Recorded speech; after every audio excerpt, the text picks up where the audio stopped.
is an informal discussion with the town of Ashland about the potential improvements to Mill Pond Park. Hi, Hi. thanks for having us tonight. Oh, one other thing too. We're probably expecting a big crowd.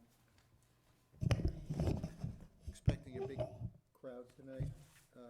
If you haven't, if you could sign in before you come into the room, that would be great. Thank you. Okay, go ahead. Thanks for having us. I'm Jen Ball. I'm the assistant town manager. We're just going to have an informal conversation about the potential improvements at Mill Pond Park, and what I'm hoping to gain is your permission to continue the Mill Pond project. I think it's probably best to sort of start at some of our enhancements that we have done on the Riverwalk project. So I believe the last time I came in front of you was I believe it was last winter, to get an amendment for the construction of the long span bridge that was going to span from the Sudbury Road side of the Riverwalk up over to Mill Pond. That has been completed, as you probably know. What we still have remaining as part of that project that was initially proposed, I believe several years in front of you, is the final approach on each side of the bridge. So we went out to bid 3 different times for that bridge construction, and it was really driven for construction cost. So for this last time, what we did was we worked with DPW to really do the site work, and then we contracted with a vendor or a construction crew that was able to do the timber bridge constructed as we discussed previously. And so what we have left is the approaches on each side. So on the Mill Pond side, that still needs to be complete. That was done sort of temporarily so that they could access the bridge. They built it from the Mill Pond side up over to the Sudbury Road side, and then we need to complete the approach there. There is a temporary sort of ramp that's there. In the spring, after the weather breaks, we have plans to finish that construction. Also, as part of the original scope of work was to enhance or fix the existing boat ramp, the boat launch that is there. It was really important to open space to make sure that kayakers could access the inlet there, but also to make sure we made sure the construction of the bridge allowed boat access. So they could actually make it underneath and through, which is why we had some discussion about the width of the pilings. In sort of thinking about how we would construct this last piece, obviously cost had been an issue, and so we went to CPC, and as part of that conversation and sort of during that discussion, it got slightly broader of what we could possibly do. So to complete the ramp and the boat launch, we also started to have a conversation about the possibility of enhancing Mill Pond Park. Part of that really is that was really where they were staging for construction. The weather wasn't great during the whole sort of fall season, and so there's definitely some large areas in which the equipment ripped up the grass and other things. So we want to make sure that we restore that. The initial plan had some vegetation that makes the approach look sort of less harsh, which would be part of this project. I think you have a concept plan as part of the CPC process. They asked us for a concept plan, and I think it's important to note that probably as this started to evolve, we certainly should have come in front of you to sort of discuss this as a possibility. It seemed to move sort of fast, so I'm hoping that we can have that discussion now. I think the biggest sort of change from what we had discussed previously is the formal connection between the bridge and the park, and really the sidewalk that goes up through what now is sort of there's like a little wooded area, and people have sort of walked there, and so I think there's like a natural you can sort of see where it's worn down from foot traffic, but this would make it more formalized into Myrtle Street and connecting there at at the sidewalk, and that would also help for pedestrian traffic downtown. As part of our grant application for the Riverwalk, we sort of talked about how this project really nicely connects one part of town to downtown, and this, I think, really completes that connection, so a pedestrian could safely walk on a pathway to a sidewalk, and then up over where the falls are, the that concept plan also discussed sort of removing, right now, there's a chain link fence on each side of the falls, and we were proposing to replace that with something that would look similar to the bridge construction, just for some continuity and for aesthetics. I think that's there primarily for safety, but there are definitely portions of that fence that is either like been pulled up or, and then we would continue some enhancements on the other side of the falls, which I don't believe is really part of the Mill Pond parcel and not under the care and custody of the Conservation Commission, but we probably would have to come in front of you with a notice of intent for some of the work.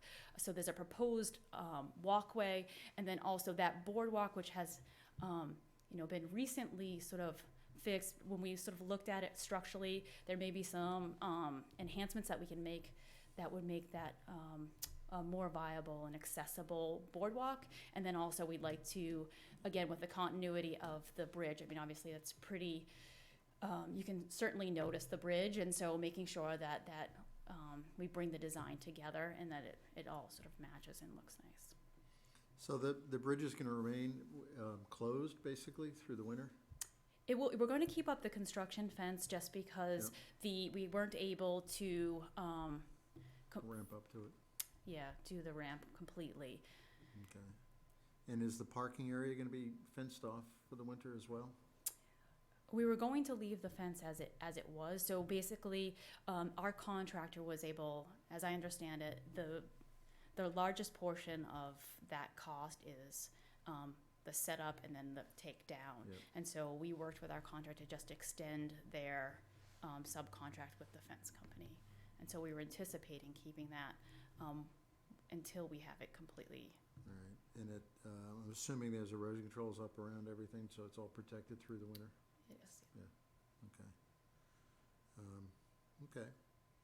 Well, I mean, this looks fine. I certainly, it's in keeping with the use of the land and the intent of the use of the land.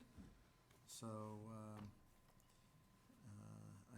it looks like a good plan to me, certainly aesthetically pleasing. One question that I do have is about the boat launch.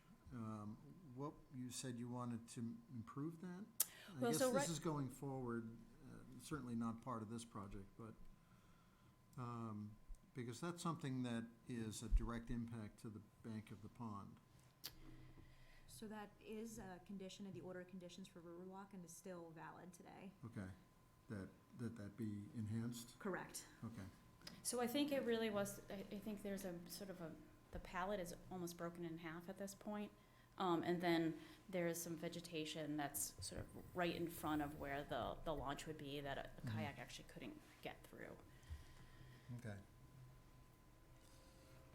Any questions? Have you contacted the Office of Boating, Fishing and Boating Access? Wasn't this site at one time provided funding for this? I know they provide funding for an access further up the river, but I thought they might provided funding for the canoe launch here previously. I'm not sure if they previously did it. It was definitely part of the initial discussion that we maintain the boat. So the boat launch is already there. What we just want to do is make sure that it's actually usable in its current state. It would be definitely difficult to have a kayak in there. We had several conversations with Open Space about the importance of that. I have not necessarily contacted that. You might want to contact them. They are a resource for funding for fishing and boating access, especially if you were to establish over on the side where you have the boardwalk coming in from Myrtle Street, if you were to make that like a fishing accessible platform. It's something to think about, but they may be a source of funding. And you should be able to contact them. Great, thank you. Some information from them. Anybody, any other comments? Yeah, I have a comment. So there's a fair amount of trails on this parcel and the parking lot. Is everything going to be pervious material, gravel, and like what you have here for the for the parking lot?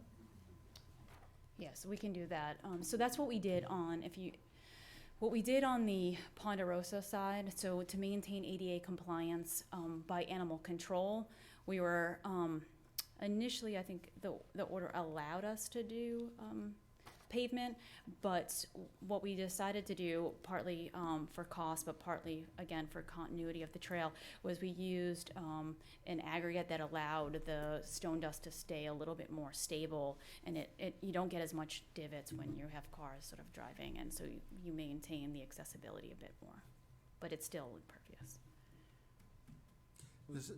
Go ahead. This isn't like a polymer that's mixed in with the gravel? No? No. Okay. But I don't remember, I remember you coming before us for the original one, but did the parking lot at Pine Hill Road, was that part of the first, was that part of the application as well? You mentioned, Yes. Yeah, The it other was. I think I was. remember okay, so Greg's question is answered in that order of conditions? I believe through the approved plans that GLM initially did, I believe so. On the parking lot, but not on the trails right here. Correct. You're talking the trails that are here Trails, yeah. represented. An earlier version I saw, it had asphalt, so it looks like it's been changed to gravel, yeah. So, The yeah, I stone, was just yeah, wondering, stone dust, yeah. stone dust, yeah. On the walkways and stuff. Mhm. Okay. It's not called out on here specifically? And this is just a 25% or Yeah, this was conceptual plan? this was just a concept plan that, yeah, It's not even that far. No, not at all. no.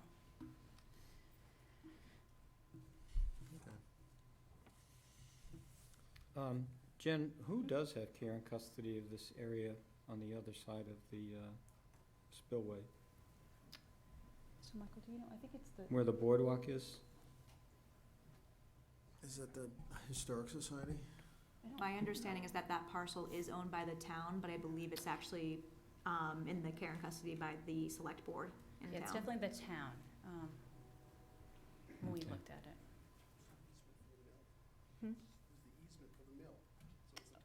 Oh, what, it was previously the easement for the mill? I don't have anything else. Okay. No other questions from anybody?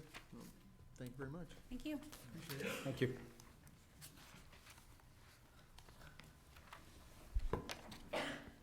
Okay, the next item on our agenda is the abbreviated notice of resource area delineation submitted by the town of Ashland at 12 and 16 Union Street. And it's to confirm a wetland delineation.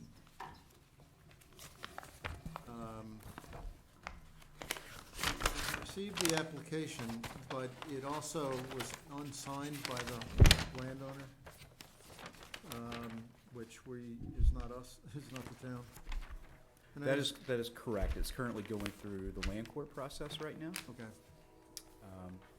So, Michael Herbert, Town Manager, just here to introduce the project, which is the Consolidated Public Safety Facility, located on East Union, or Union Street, I should say. We felt as we were going through the process of figuring out how to design this, that it would be appropriate to go forward and get an ANRAD. absolutely. Simply because there are some wetlands on the property, the entire parcel, and also some on the gifted parcel as well. So we felt, really before we can start the design process, we needed to know exactly where those wetland resource lines are. So we have been working with PAR they have gone out and flagged those wetlands. If you remember correctly, I think it was about a year, maybe a year and a half ago, Fafford's wetland scientist, LEC, I believe did a flagging as well. Had an informal conversation with the Conservation Commission. I think he did a site walk. I think that was a great site walk. It was hot and muggy and full of mosquitoes. I will say just in advance that PAR has had a little bit of a difference of opinion with LEC with regards to the wetland flags. I think they can provide a little context for that and describe any kind of deviations. I don't think there were many, but a couple. But with that being said, I'll turn it over to Par and let them walk through it. Do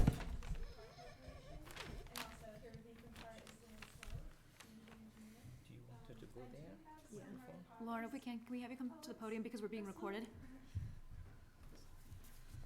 I have some updated hard copies of the project materials and plan, just with some minor corrections, so, I'd like to pass them out. There's an updated plan in here, and then in here are copies of the updated cover letter and the updated data forms. Oh, perfect. Thank you very much.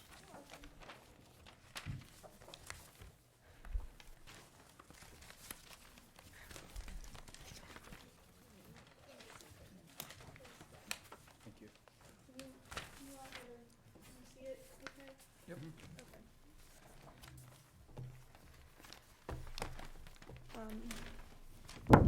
So first of all, I can give you all just a brief overview of the property itself and the location.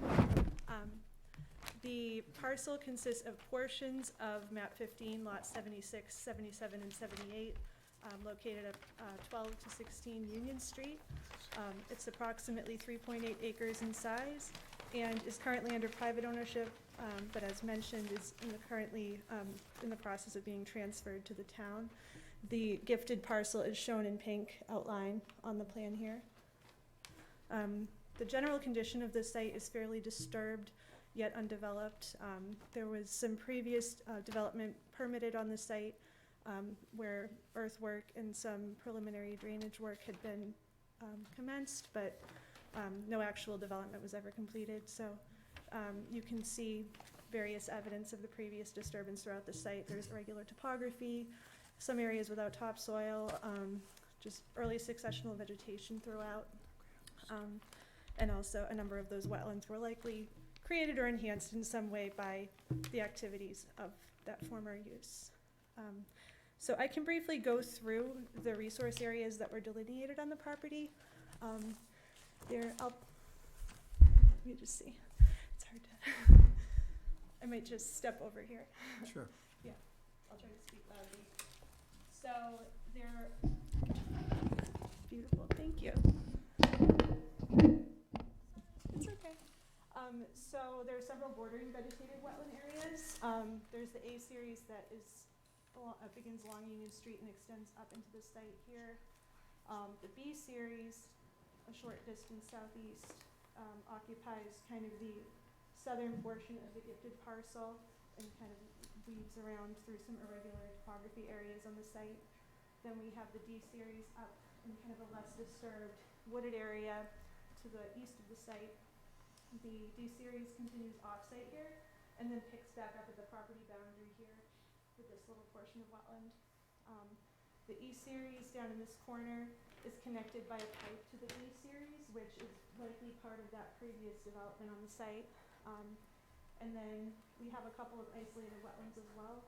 There's Series F down at the south end, which I'm not exactly sure how it was created, but it may have been created by blasting of ledge. It's just kind of a pit of boulders. And that would be classified as an isolated being subject to flooding. It appears large enough to have the flood volume to qualify as ILSF under the Wetlands Protection Act and the bylaw. So it does also have the no disturb zone, like the DPW. Then we also have the Series C. It's an isolated area that I identified at the front of the site. It's about 1,200 square feet in size, so it doesn't actually meet the criteria of a jurisdictional wetland under Wetlands Protection Act or the bylaw. The reason it was flagged was because it did have the hydrology, the soils, and the vegetation of a federal wetland. And any future development on this property, we would need to consider federal wetland impacts if there's to be any filling of wetlands, because then you kick into Army Corps jurisdiction. So that's why we've also presented that area on this plan. So before we go any further, did anybody have any questions about the delineations or? I've noticed that a number of your wetland series do not close on themselves or do not run off the property, especially these over here. Was that intentionally done, not to complete those boundaries? So the delineations that we completed were the wetlands that were on or had buffers potentially affecting the gifted parcel. Okay, so you, So the entire property does Yeah. contain other wetlands that were not flagged. okay, But this pink area here, that's the parcel that to be gifted. okay. Any questions? I mean, obviously, we'll have to go out and take a look at everything. And I could briefly discuss the slight deviations between LEC's, format. Well, we never officially determined anything with LEC. They flagged it, we went out there and looked at it, and then they never came back and never filed anything. So, I think we went out there and looked before they flagged it, because they didn't want to flag it. oh, maybe that's what it was. And then they flagged it afterwards, but they never came before us. They never came back to us, so if there is a difference between your flags and theirs in the field, it was never something that was presented to us. So, it's kind of a moot point, I would say. And I appreciate that people look at things differently from time to time. So, If I may for a second, my name is Lance Hill, I'm engineer with PAR. This was the area that we were talking about. Apparently there is or was a man-made constructed stormwater basin once upon a time. I think really that's where the dispute I see. has come up, whether or not that is jurisdictional or not. That would be between wetlands flags B1 and roughly B4. I think that the concern was that whether or not that should be on the north side of that man-made structure or on the south side of that structure. Those were kind of subsequent discussions that we've had subsequent to us presenting this plan to you folks. Okay, well, we can, we can view it in the field and talk about it. I think that's the easiest way to deal with this, obviously. Yeah, yeah. So, Um, okay. You got anything, Carl? No. No, I just, we're just being asked to comment on the delineation of the gifted portion, not the entire. Well, and parcel? those portions that would influence the site, correct, like buffer zones and such?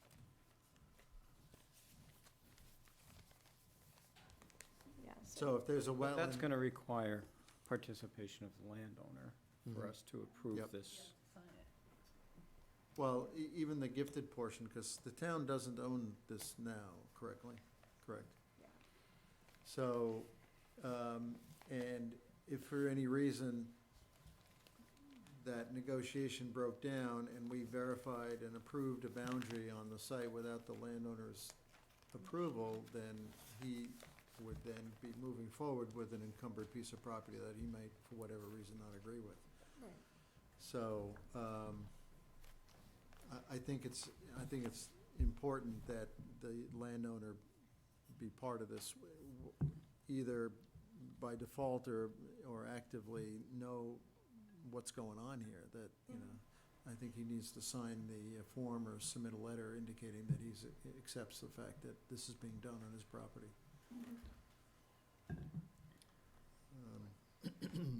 In the meantime, could we do a site walk here I think, I think it's Bef- best that we before it actu- gets too late into the season? I think before we do the site walk, that we should really get the signature of the property owner before we even move forward with the site walk. Now, I think we're okay to schedule one, but I don't think we should start that site walk until we get that signature.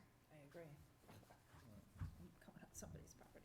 Michael, do you have anything to contribute? Yeah, if you need access to the property, I believe we have already received permission for access to the property. I think we have a right to access that property, so hopefully, The entire parcel or just the gifted actually, the parcel? entire parcel. Okay. It is the entire parcel. So hopefully that will suffice Right. for your 'Cause- purposes. Technically, we'd be trespassing otherwise. I understand. One of the things I wanted to ask is, so obviously what we need, to move forward is at least a general idea that the Conservation Commission agrees with these wetland delineations on the gifted parcel. even if that doesn't come through an official designation, I guess you could say, would you,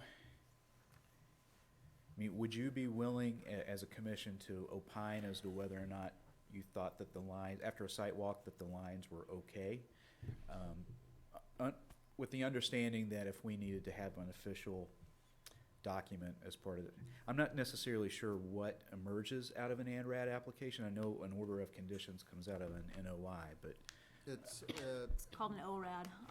Basically, the process is what you're going through right now. The first hearing, we just have the informal, or the formal hearing discussion.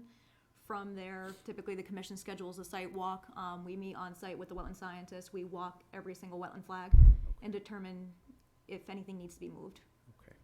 So I think, you know, if there are any, I think we would feel comfortable, even if you don't feel comfortable issuing an ORAD, an official ORAD without the landowner's, you know, documentation for whatever reason.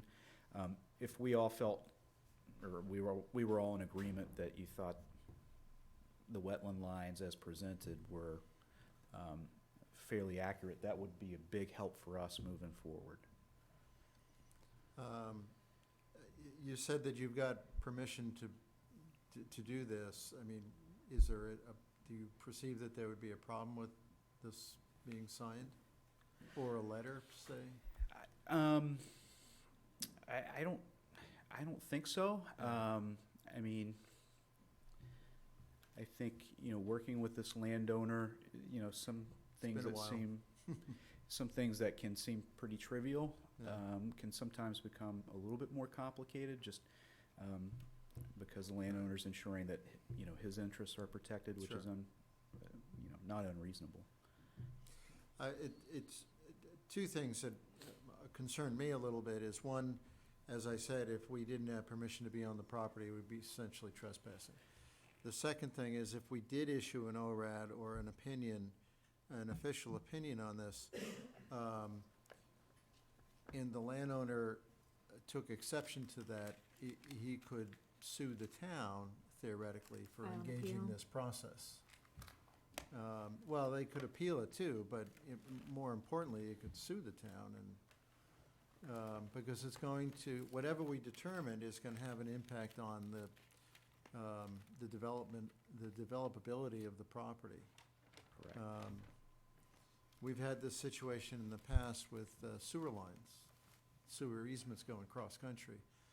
And we had one situation where we were verifying the delineation along the right-of-way, which we had to do, and one landowner, through his attorney, came in and said, well, we have no problem with you being on the property because it's an easement, but we don't want you approving anything off the right-of-way, Okay. which we didn't. Well, I'm almost positive we have permission from the landowner, a written permission, saying that we can go on the property. I Oh. think that's how we did the flagging. We needed to do that before the flagging. Oh, okay, and did that also allow you to file an application, or just to do flagging? I don't know if it allowed us to file an application. I will say that the landowner was in agreement, at Yeah. least. We had a Good verbal conversation. conversation with the landowner. I don't believe the right of access explicitly says anything about an ANRAD, but we had a conversation, they were aware of it. Yeah. And then they knew we were filing. All right, I just wouldn't want to put the town at risk in any way here, aside from the commission Well, members. I guess that's what I'm saying is, I mean, if we do a site walk, understanding that we have maybe some things to work out from an official capacity to Yeah. where you feel comfortable issuing an ORAD, if on that site walk you felt comfortable that the flags were accurate, Yeah, but couldn't necessarily put it in an official document, that would be very, very helpful for us to begin our Sure. process. sure. Any thoughts? I think we can go ahead and do a site visit, but I think in order to issue any kind of determination, we have to have Would agree. a signature from the landowner. Mm. It's just gonna protect everybody all around. Everybody's agreement? Are you Lauren? I'm sorry. I am. Okay. Yeah, I noticed that you've signed this, and is there any reason why his signature isn't here? Is it, The was landowners? this presented to the landowner? Yeah. I believe it was presented. Yeah, it was Yeah, they've had presented. it for a couple of weeks. Okay. I'm in agreement with these guys. I don't think it hurts to go out there and Okay. check if we have permission to be there to see if this is accurate. But I don't, Um, like he said, I don't think we can even say anything in a meeting here because it will be in the minutes. Won't that mean something in terms of that? Well, we're not Is that approving anything semi-official? at this point because, No, no, but I'm saying, if we go out and then we say, we can't really say anything at the next meeting about the flags and where they are or are not, because that would be in the minutes. Doesn't that also encumber then the property? well, if we don't issue an ORAD, there's It nothing, wouldn't, okay, there's nothing just official. questioning. Yeah. Well, it is somewhat official, it'll be in your minutes, in our minutes. They could submit to withdraw the application and reapply when the land court comes through. That could be another option. Yes. Until we issue an ORAD, there's nothing set in stone, Yeah, and it it could seems be to me withdrawn at any If the time. town had permission to let the wetland scientists out there to flag it, it makes sense that the Conservation Commission would have permission to at least, To go out and look at it. yeah. To look Yeah. at it, yeah. It would be, pointless to put flags out and then not go forward in any other way. I agree. Does that help? It does help, very much. All right. Do we want to talk about a date to be out there?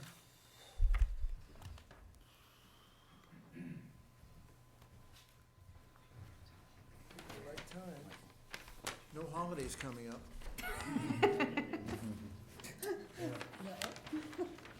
Thursday morning?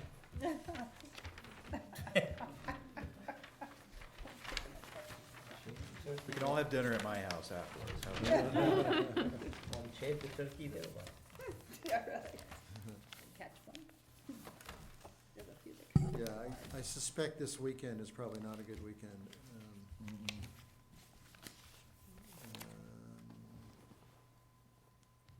I could do it the following weekend.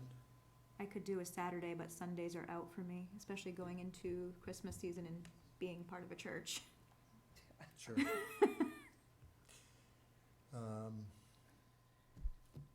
December 7th, Pearl Harbor Day?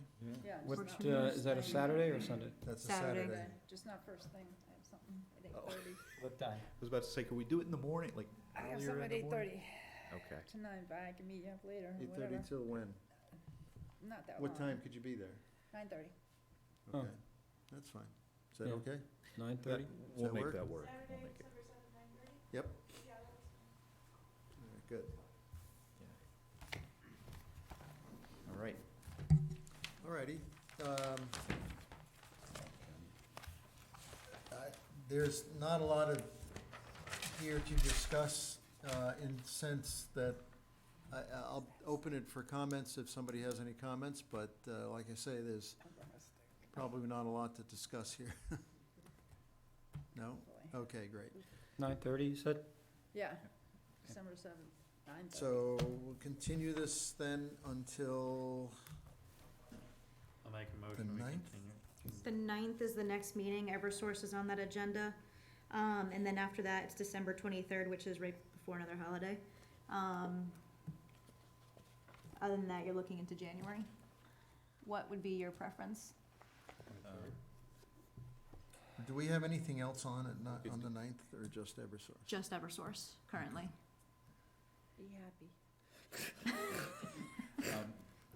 Obviously, the sooner we can do it is the better for us. Yeah. But understand that schedules are schedules, and the holidays are the holidays. and- Do you mind being on the same Eversource night is- as oh. Eversource? We could do it for the 9th. and We if- could No, do no, it for the only 9th. if we're on only if we're on at the beginning. If you do it the 9th, No, is no, that no, gonna we give would them enough time on the 7th, from the Put, 7th to the I 9th? think putting you on first on the 9th would make sense, because theoretically, we would have a decision at that point in time. It's not like we've got to talk about where the building is and the standards Right. and the regulations and so forth. It's just pretty straightforward whether or not the wetland line is correct or not. Okay. So I don't think that would be a very lengthy discussion. Great. Probably be here for Eversource anyway, but Yeah, we can. you and half the town. Whoopee. So why don't we do that, put put this on first, maybe at 7, if that's open. Yeah, I can do that. You'll have the signature by then? Sorry? You'll have the signature from the I owner? hope so. I really hope so. And It's can not you- for lack of trying. Can bring the document that allows us to be on the property. Yes, on the yeah. 10th. Actually, you Or will have email that that to her? before, you will Yeah. have that before your site walk. So, Okay. Great. okay. It's like, oh, crap. Okay. I'll make a Thank- motion Motion to continue this to December 9th at 7. 7. I second it. All in favor? Aye. Opposed? Abstained? Okay. Thank you we're very good. much. Thank you. Appreciate it. Thank you. Thank you. And a DEP file number was issued for that hearing. It's 95-935. All right, so we should just throw away the other plan that was in the application, is that correct? Correct.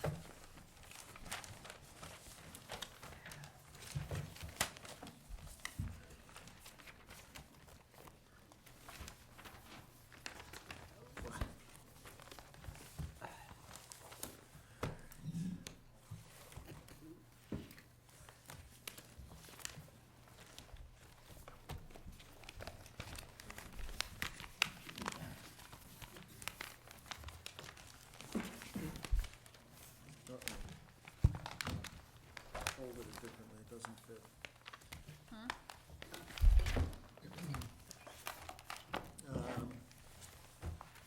Okay, now I'm organized. Okay, the next item, They're out there or something. yeah, I'll have to come back, I guess, is a notice of intent from the town of Ashland for streetscape improvements to Main Street, Myrtle Street, and Front Street.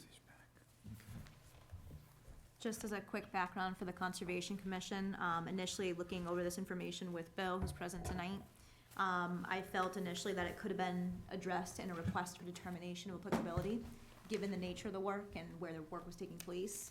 However, because work ended up taking place within a floodplain, we went with a notice of intent.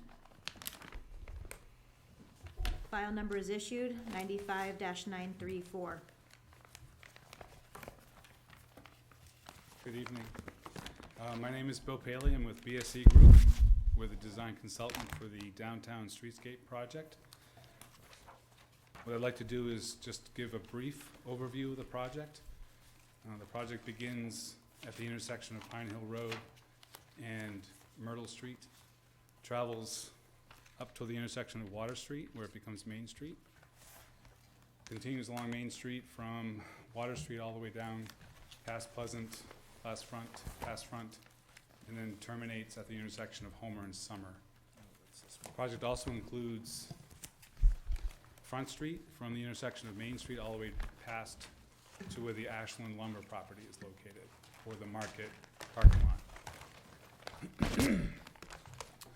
The project involves streetscape improvements, which is Do you have a a set common- of, excuse me, do you have a set of plans that you could, oh, those. I've got them on here, and if you want to present them, then show them to. Yeah, it's just so that everybody else can see it too. You don't have an easel? Put it on my easel. You can bring a chair and probably read. I am on my easel. Jeez, I appreciate it. Maybe they So- can take that easel from there and put it back. Outside there is a easel. Is there? There's one.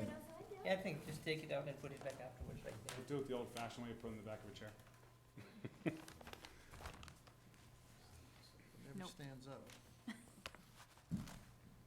So the project involves a combination of full-depth rotary reconstruction, which is, we're doing that because of the condition of the pavement along Myrtle, for instance.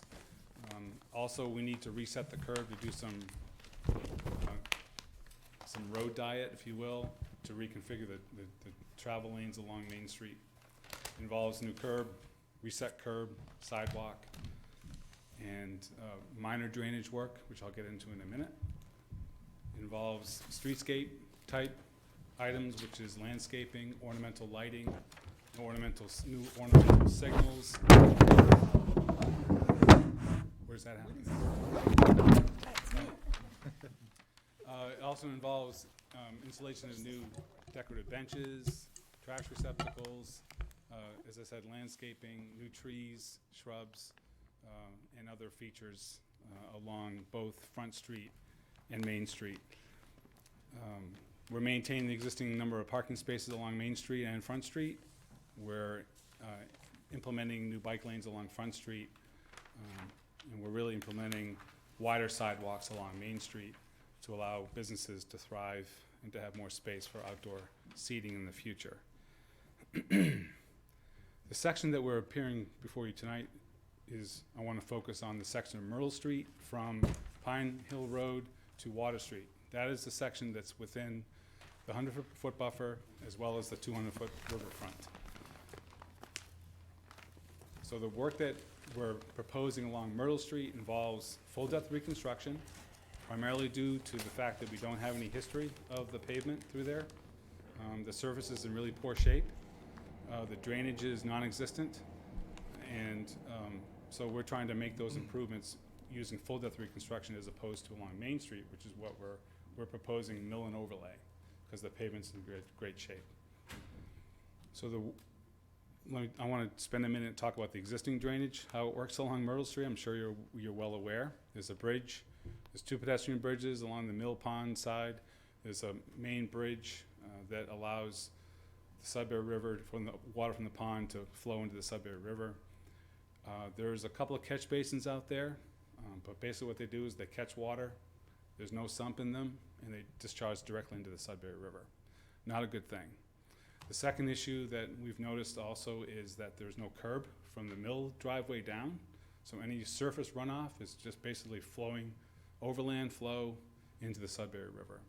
There is an area right by where those 2 pedestrian bridges are that there's some riprap there now, which helps, but it's really not as effective as it could be. So that's kind of what the drainage does now. They've even, the way the roadway was constructed was, once you get past the mill driveway down to the bridge, they've actually super elevated the roadway to pitch it across, so any country flow drainage is just gonna go from right to left basically as you go down the hill. And then it goes into that riprap area. Hopefully that catches some of that debris, and then it goes into the spillway. So what we're proposing is to take that to the next level, upgrade the drainage. We're gonna be replacing catch basins with deep sump catch basins at the intersection of Pine Hill Road. We're implementing granite curb along the pond side of the street, if you will, the left side as you go down the hill toward Pine Hill Road.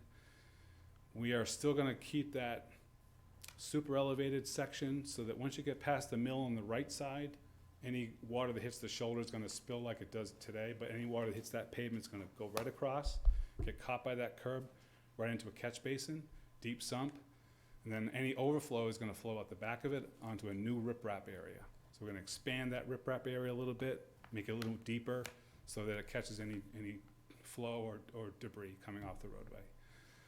At the Pine Hill Road end, we're catching all that water that comes down Myrtle Street, goes right past Pine Hill and goes right into the river. So we're directing that water into 2 catch basins, and then we're gonna use the existing outfall pipe and connect into that, so it's getting treated before it hits that outfall.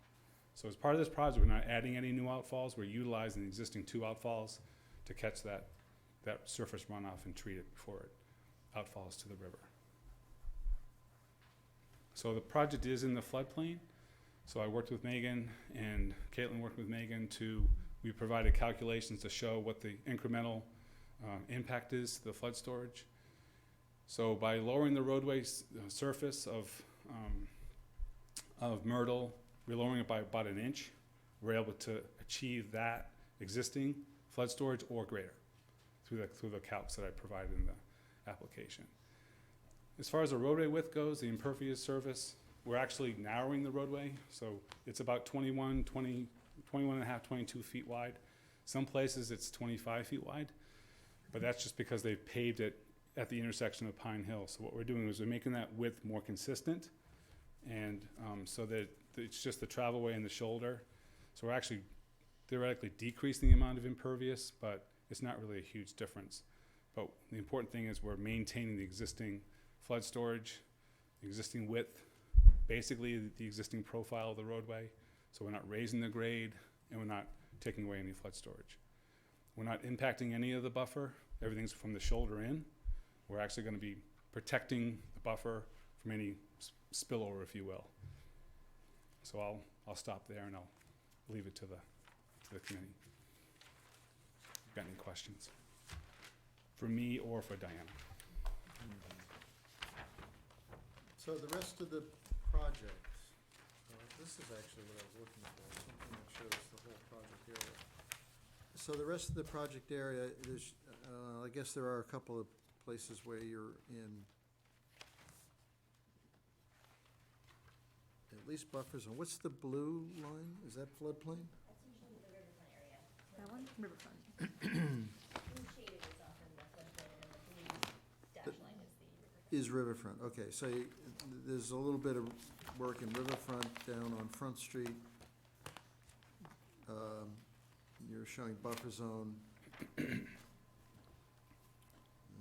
guess that's next to the yellow house, or what was, is it still yellow?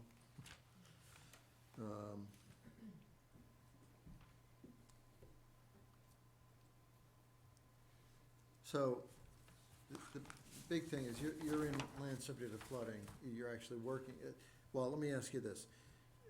Does the floodplain goes over the road? It does. Okay, so you're in land subject to flooding, and by lowering the surface of the road, you're matching and protecting flood storage. You're not widening it out at all? No, No. no, sir. I noticed that the FEMA map shows there's a floodway here. Have you done anything to, I mean, because now you're changing the cross-section of the crossing of the river. Potentially by lowering it, you'd be letting water go over the road sooner and in the cycle. Have you done a certificate of, The Clomar, the letter of. well, no, even before, no, you don't actually need to do that, actually. What you do need to do is a no-rise certificate that demonstrates that you're not changing the flood elevations either upstream or downstream from whatever you're doing. Okay? Is that something through the town with a flood? You, FEMA, right? no, you do a no-rise certificate and file it with the town. That's all you need to do. The town can choose to do a letter of map revision if it warrants it. But if you're gonna certify that there's no change, there's probably no need to change the map. All right? Okay. That's the way I understand it, that you don't have to do, the town has a FEMA compliance officer who is probably the building inspector, typically, or could be DPW, or I'm not sure who it is. It is the building commissioner. Yeah, Yeah. and then any time something's done in the floodplain, he has to approve or make sure it doesn't violate FEMA's rules. And then FEMA comes and audits the town to make sure that we haven't allowed anything to go forward that violated their rules. Okay, so, but I think for your responsibility, it's just a certificate, a no-rise certificate is really all you need to do. Okay.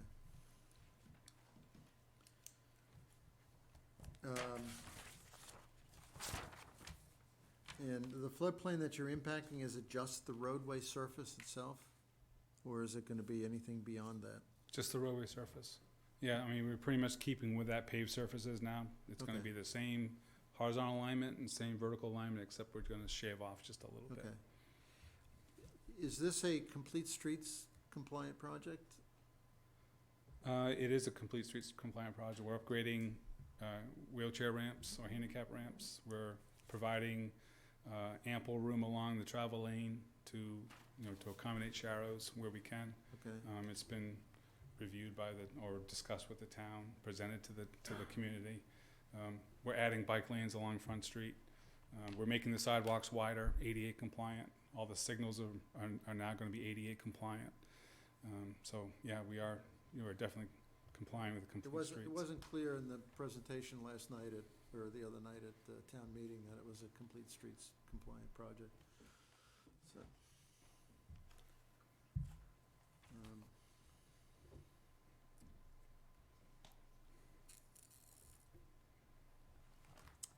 All right, anybody else have any questions?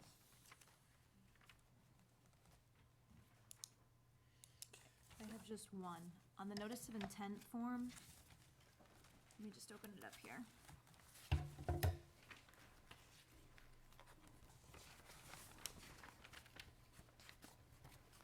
On the notice of intent form on page 3, you list out the numbers for alterations to resource area impacts. That number that's there, the 1,574 cubic feet, is that cubic feet or cubic yards? Cubic feet. Okay, because I think in your narrative you mentioned cubic yards as well. Oh. Let me confirm that. I can confirm that. Okay, Well, this calls for cubic feet here, so.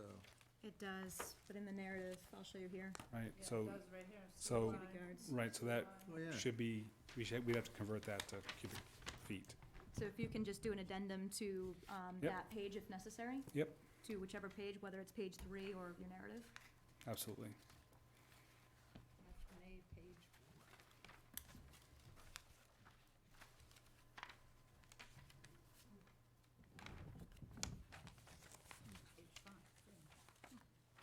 Did this receive a number from DEP yet? It did, file number is 95-934.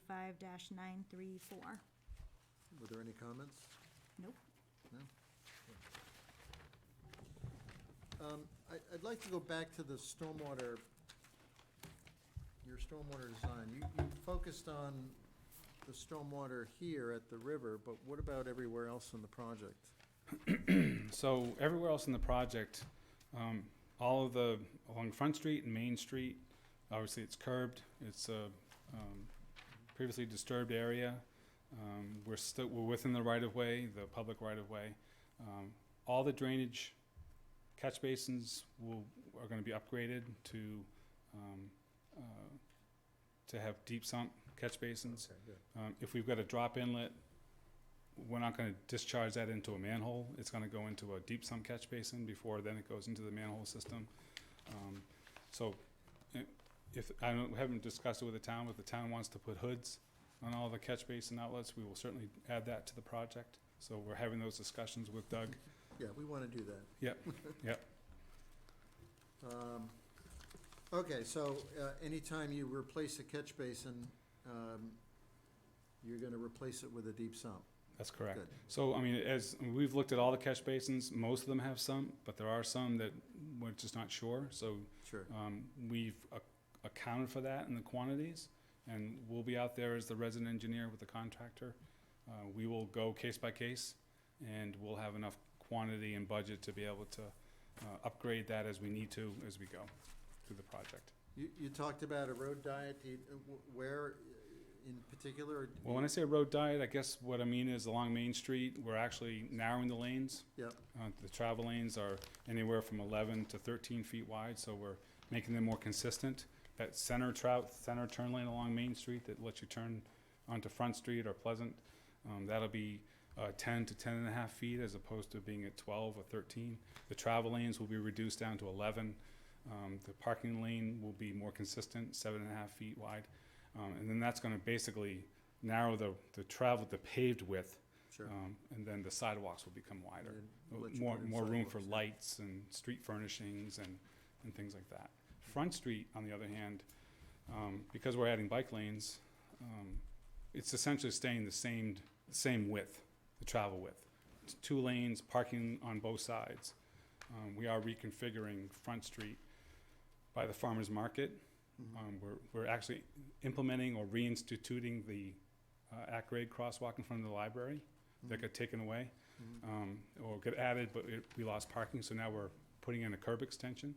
So that will allow So safe, there'd be like a bump out there? a bump out, Yeah. if you will. It's safer for pedestrians, and then we gain that parking back. And then when we get down to the farmer's market, we're adding another curb, a bump out on one side, an at-grade crossing, to allow folks who are parking to go to the farmer's market. It's visible, and we haven't lost any parking along Front Street. So we're using that same width, but to accommodate 3 different uses. One of the things in the stormwater report you've got for erosion controls, hay bales, can we like not use those, please? Straw So I bales? think, yeah, I don't like to use hay bales either. They're Like, great can for, we they're take great for out of feed. all of those? Yeah, so I think we're gonna use wattles. I didn't put together the Or application, but, socks, I would silk say socks. composted filter socks. yeah, Yeah. That would be so, better. We'd rather Wattles use are too those. light. exactly, yep. Not So- hay bales, but if you could take it out of there. Yeah, so I can, That's I can, if you wanna put that, just put that in the order of conditions. Yep. On the Yeah. plans, we're gonna be speccing the silt socks. Each catch basin will also have a silt barrier each one that's existing will have a silt barrier in it for the duration of the project. If a new catch basin goes in, then the contractor will put in a silt sock or silt barrier. And then once the project is complete, then they'll remove them.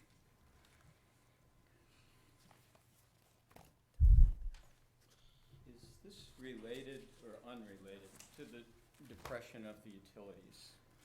Are they separate projects, or is this all happening at the same time?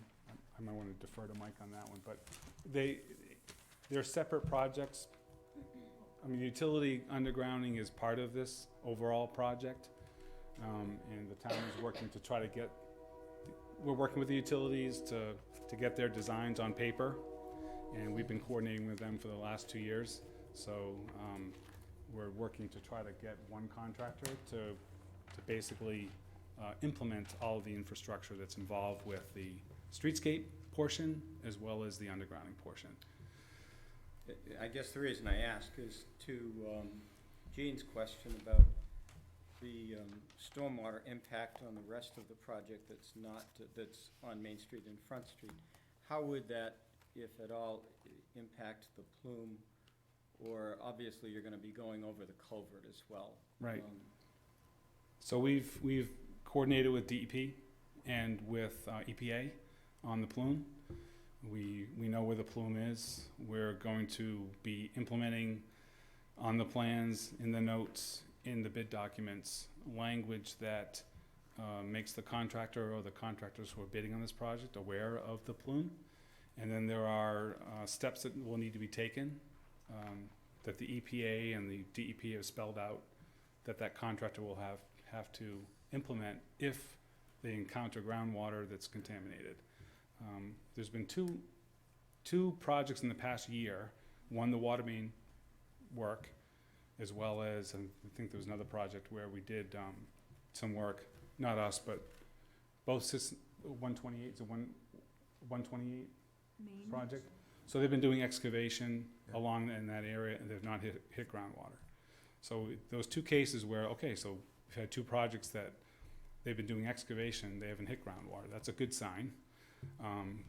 But we're taking the precaution that the contractors are gonna have to be aware of that for the streetscape portion, as well as Eversource, Comcast, and Verizon. When they start doing their excavation for vaults and putting conduit, they have to be prepared to address that as well.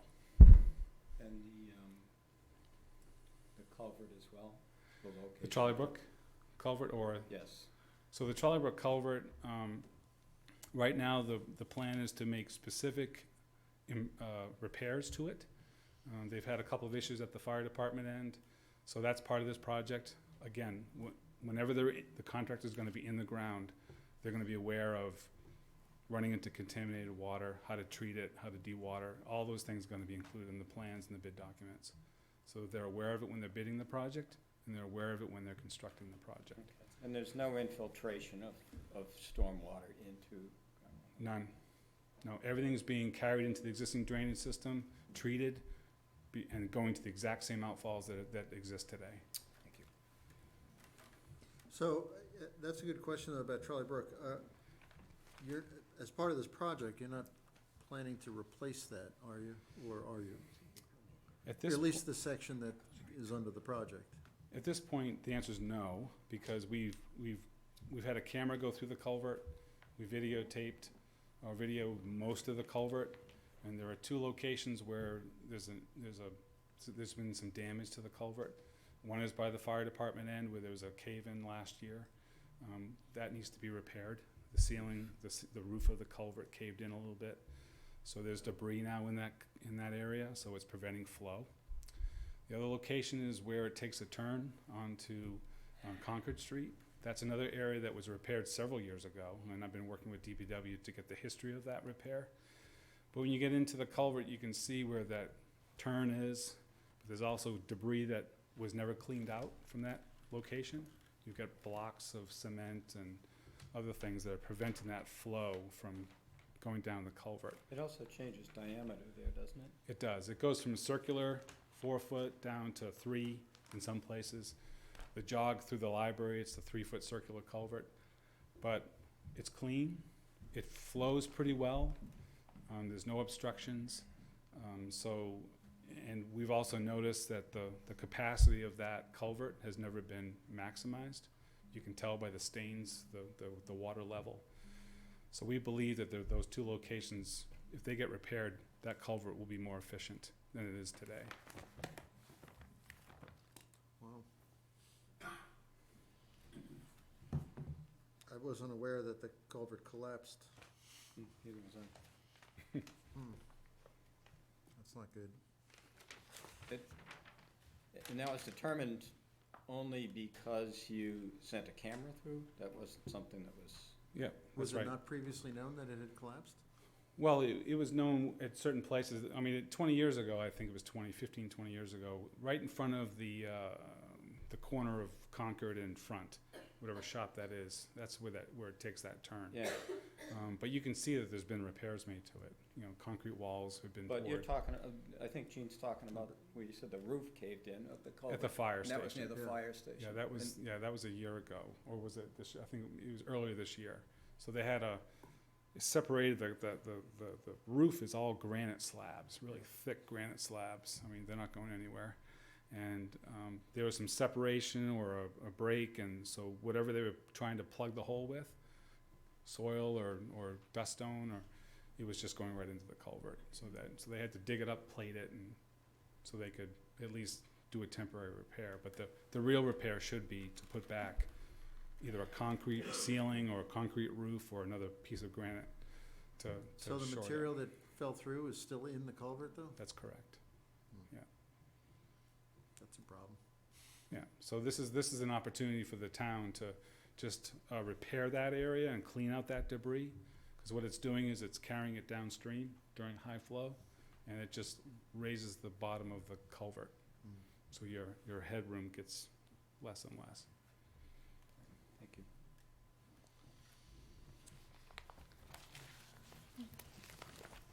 Okay. Anybody have any other questions? Does anybody from the public have any questions? Nope? Okay. What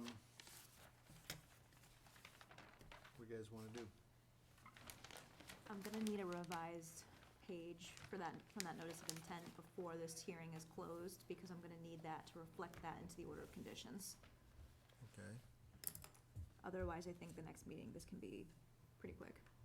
Overall, it's an improvement, it's an improved project, not only to the Sure. resource area, but also to stormwater management systems. Right.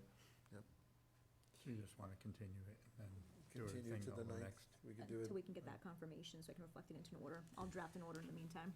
All right. Let's do it on the 9th also, because it shouldn't take long if that's all we're looking for. So I'll entertain a motion to continue the hearing until, with the town's permission.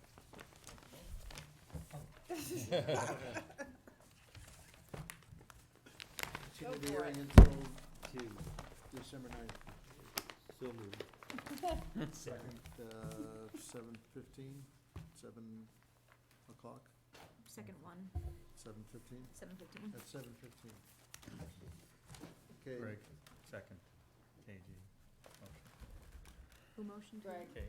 KG. KG KG. motion. Motion, Greg. I second. Okay, all in favor? Aye. It's unanimous. Should be quick. Great. I'll get to it. Thank you. Thank you.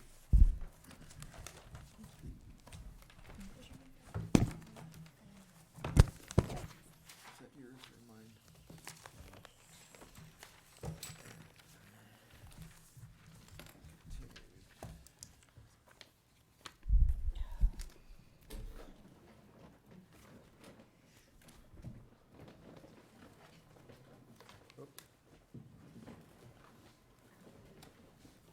The next item is DEP number 95-9. You have to recuse yourself. I know. 931, it's notice intent for the Massachusetts Department of Transportation for improvements to Route 126 Pond Street. This was continued from 11/4. I have a conflict and will recuse myself from this discussion. All right. I'll open this, 931, goes to 10th. Mass DOT, Route 126, drainage, traffic, and safety improvement. It was continued from November 4th.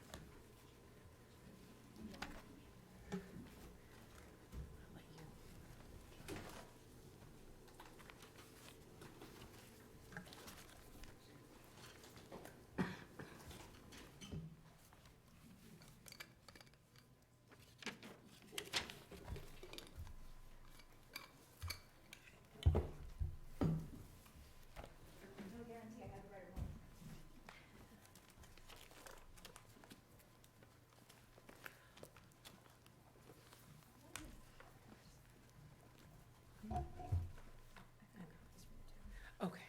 Do you want, I don't know what the Ashland, oh, just do Ashland? Just Ashland?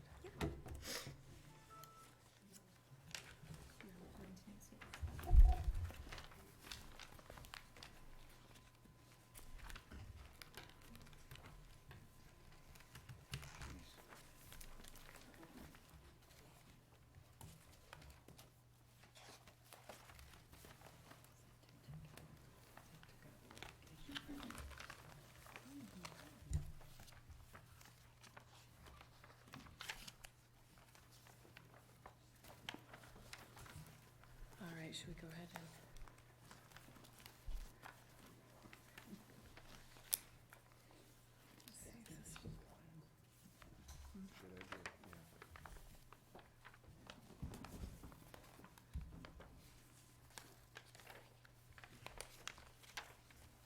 There we go.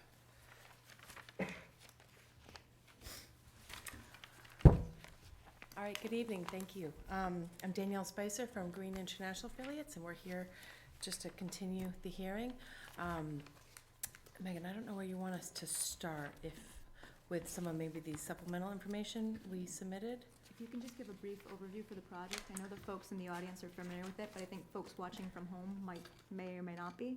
So if you can just give a brief overview. Sure, do you want to give a brief Sure. overview, and then I'll jump into the environmental stuff? Yeah, this project is for Route 126, obviously in the town of Ashland. This project that Green International we're with has been involved with the town and Mass DOT for several years now. We were originally under contract with the town to submit the 25% design, which was submitted back in January of 2015. So we're very close to the finish line here with an advertisement date scheduled for June of 2020, so June of next year. Again, I mentioned that Green has been involved with the town for a few years now, but I know this is something the town has been really a proponent of and pushing for long before that. The purpose of this project is, number one, to improve safety for all different types of modes of traffic and users.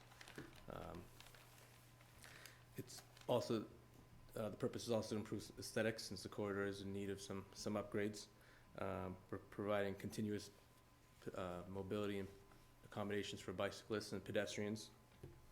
We also want to enhance the character and improve the economic vitality of this corridor. So as I mentioned, we were originally under contract with the town. We're now under contract with Mass DOT to take this to final design and through construction.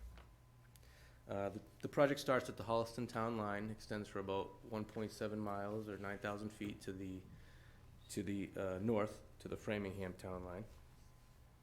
But it's a combination of commercial and residential properties.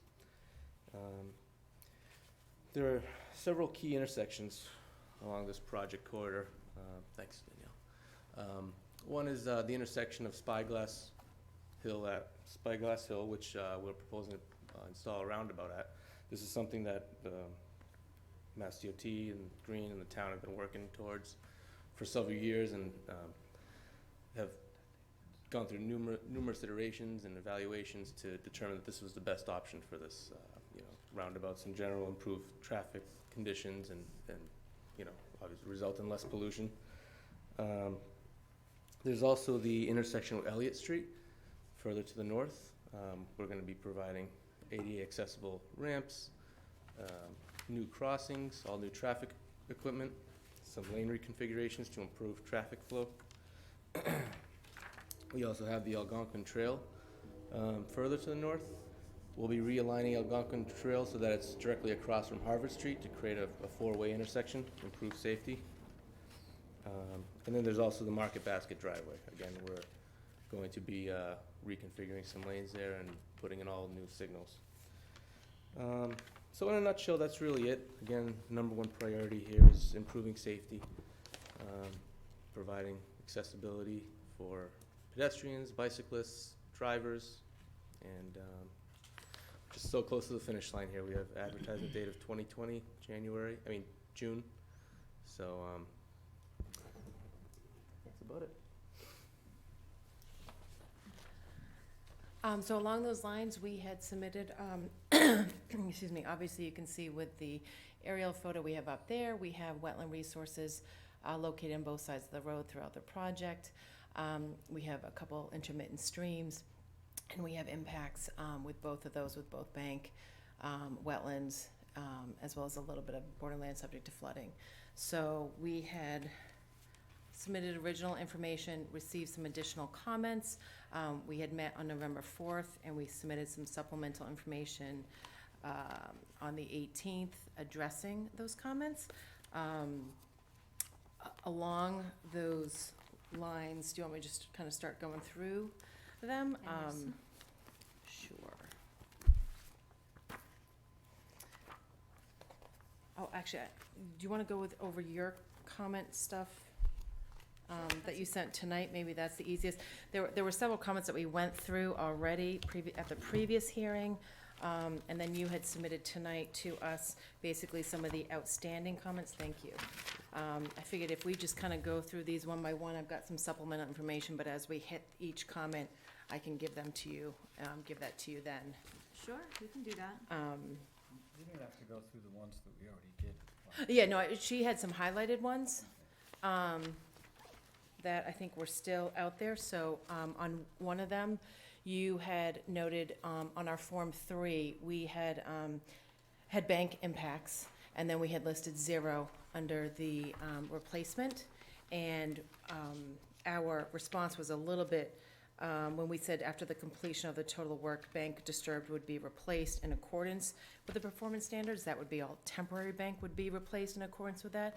Any of the permanent bank is basically going to be changed because it's going from an outside bank to an inside culvert, because it's all the bank impacts are basically because we're extending the culverts, the head walls, due to the widening of the road. So the replacement really still is 0 with regard to that, but it's basically just going from an outside bank to inside the culvert. Along those lines, because the bank accumulation, while each individual bank location was less than 50 feet, the accumulation was over 50 feet. And we had talked to you last week about that. We actually did do a wildlife habitat study. I believe I already emailed that to you earlier today, so you have an electronic copy of it, but here is a hard copy for each of the commission members. Nicely done, Susan. I'm amazed you got this done in a week. It was a very quick turnaround. And basically what that is basically stating is that while there is some loss of bank due to the culvert extensions, that loss will be, the adverse impacts will be avoided because the project will not substantially reduce the capacity of the sites or the affected banks to provide important wildlife habitat functions. And it gives actually a little bit more information of that, but basically I think it's page 4 of the summary from the wildlife habitat results that there'd be no adverse impacts from these permanent bank impacts. And the commission received an electronic copy of this, but most of them do work full-time, so this Sure, might be so the you first probably time you're have, actually yes, seeing it. sure, yep. Sorry.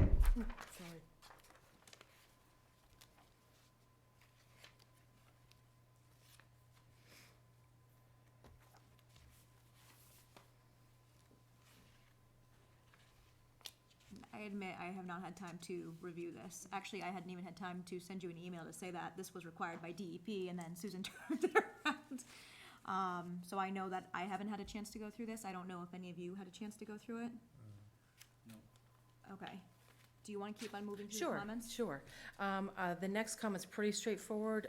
You had just noted, number 9, you were asking where it was pointed out our compost filter tube details. It's actually on sheet 181 that we had included with the submission set. Of the 1022 submission or the 1118? The 1022 submission. Yep, so if you, it's right towards the very end, sheet 181.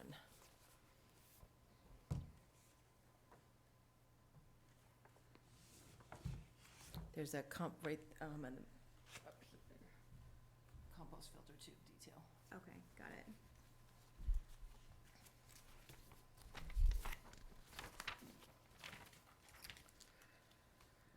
And then jumping to comment number 12, it was addressing, now that we actually are proposing to replace 2 of the culverts at stations, what did I have? 37 plus 50 and 80 plus 40. It was asked us to address whether we are addressing the stream crossing standards, because we now actually are doing full replacements. What we are doing is we are deepening the culverts, so that way we can provide baffles and a natural stream bed for both of those culverts, but the other stream crossing standards regarding the bank width and all that stuff would not be able to be met. Basically, just due to the site constraints, you would have to create a big bridge in order to really provide that. So we are providing the natural stream bottom, which is not there today, but the other standards would not be met due to the site constraints that we're not able to meet with them. And which culverts were those? Can you give me the numbers that were affiliated with your documents? It's culvert number 1, which is at station 37 plus 50, and culvert number 3, which is at 80 plus 40. Okay, thank you.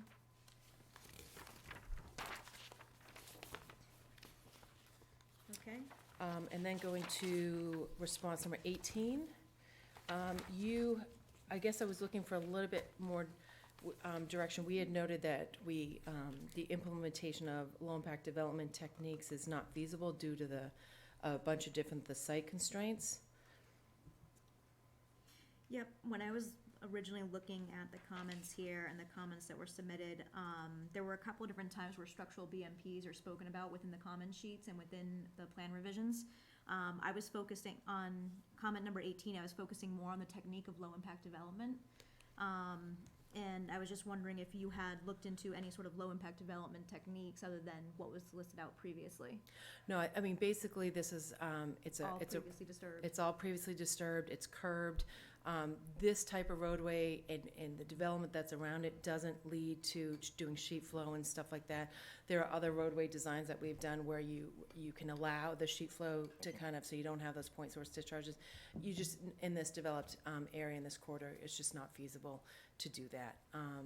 There's, we looked at other things that we could potentially do, and it's just the site constraints, and because we're really trying to provide the complete streets outlook, we weren't able to do that. Okay, gotcha. Going to comment number 19. On this one, this was just, while the subcatchment icon was included in the calculations, there actually is no EDA 14B on the watershed map, and actually if you look in the calculations, it says 0. So it was just a subcatchment that was inadvertently left on the calculations, but the actual calculation still is 0, so there is no, Okay. there is no EDA 14B. Let me just check one thing real quick before we move on. Sure. Bear with me here. I have a copy of the stormwater report too, if you want to, is that what you're gonna look at? That's right. Yeah, I can show that too.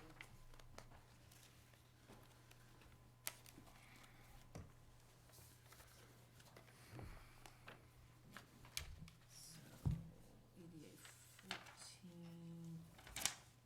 14B, so you can see it's got 0.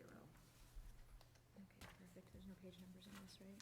There it is right Yes, page 97. Okay, bear with That's me. just one of them, that's the 100-year one.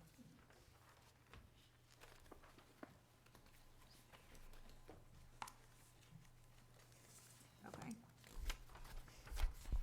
Okay. Okay. you. Number 21. I guess we had submitted just last week revised tables for the peak rates. Basically that the calculations had already been updated for the 1022 submission, but we had inadvertently not included the revised tables. So we included the revised tables. So was that what you were The looking? table, but I think also a reference into the actual narrative in 4.2. Okay, so you wanted the narrative as well? Correct. Versus just having it as the comment? That's fine, we can easily email you that page.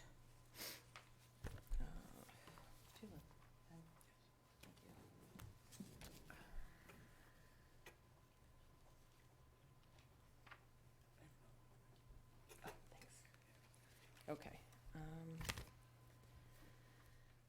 I think that actually probably gets to the same, oh no, sorry, number 24.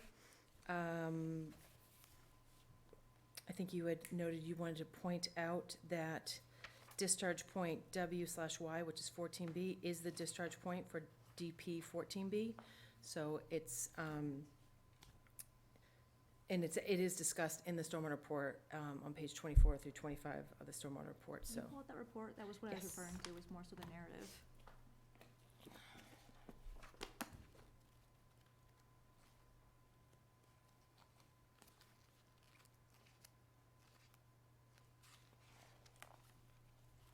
Where's? So where was it? I was going through it trying to find it. DP, WY and 14B. we talk about DP 14B as an hydraulic connection, so I think what we did was, right here, we have WY 14B, so that's where it's combined there, and we talk about 14B here. Okay, gotcha. So it's So- noted in the table. It's We've noted got in the both of them. table. Yeah. Okay, gotcha. Yep. And what was the page number on that one? The 25, and it's actually 25 and 26, sorry, I think that's why. On page 26 for the chart. Yes, 26 actually has the table. Okay, thank you. Okay, 25 and 26 kind of bounce off of one another, just because of your responses. Yes.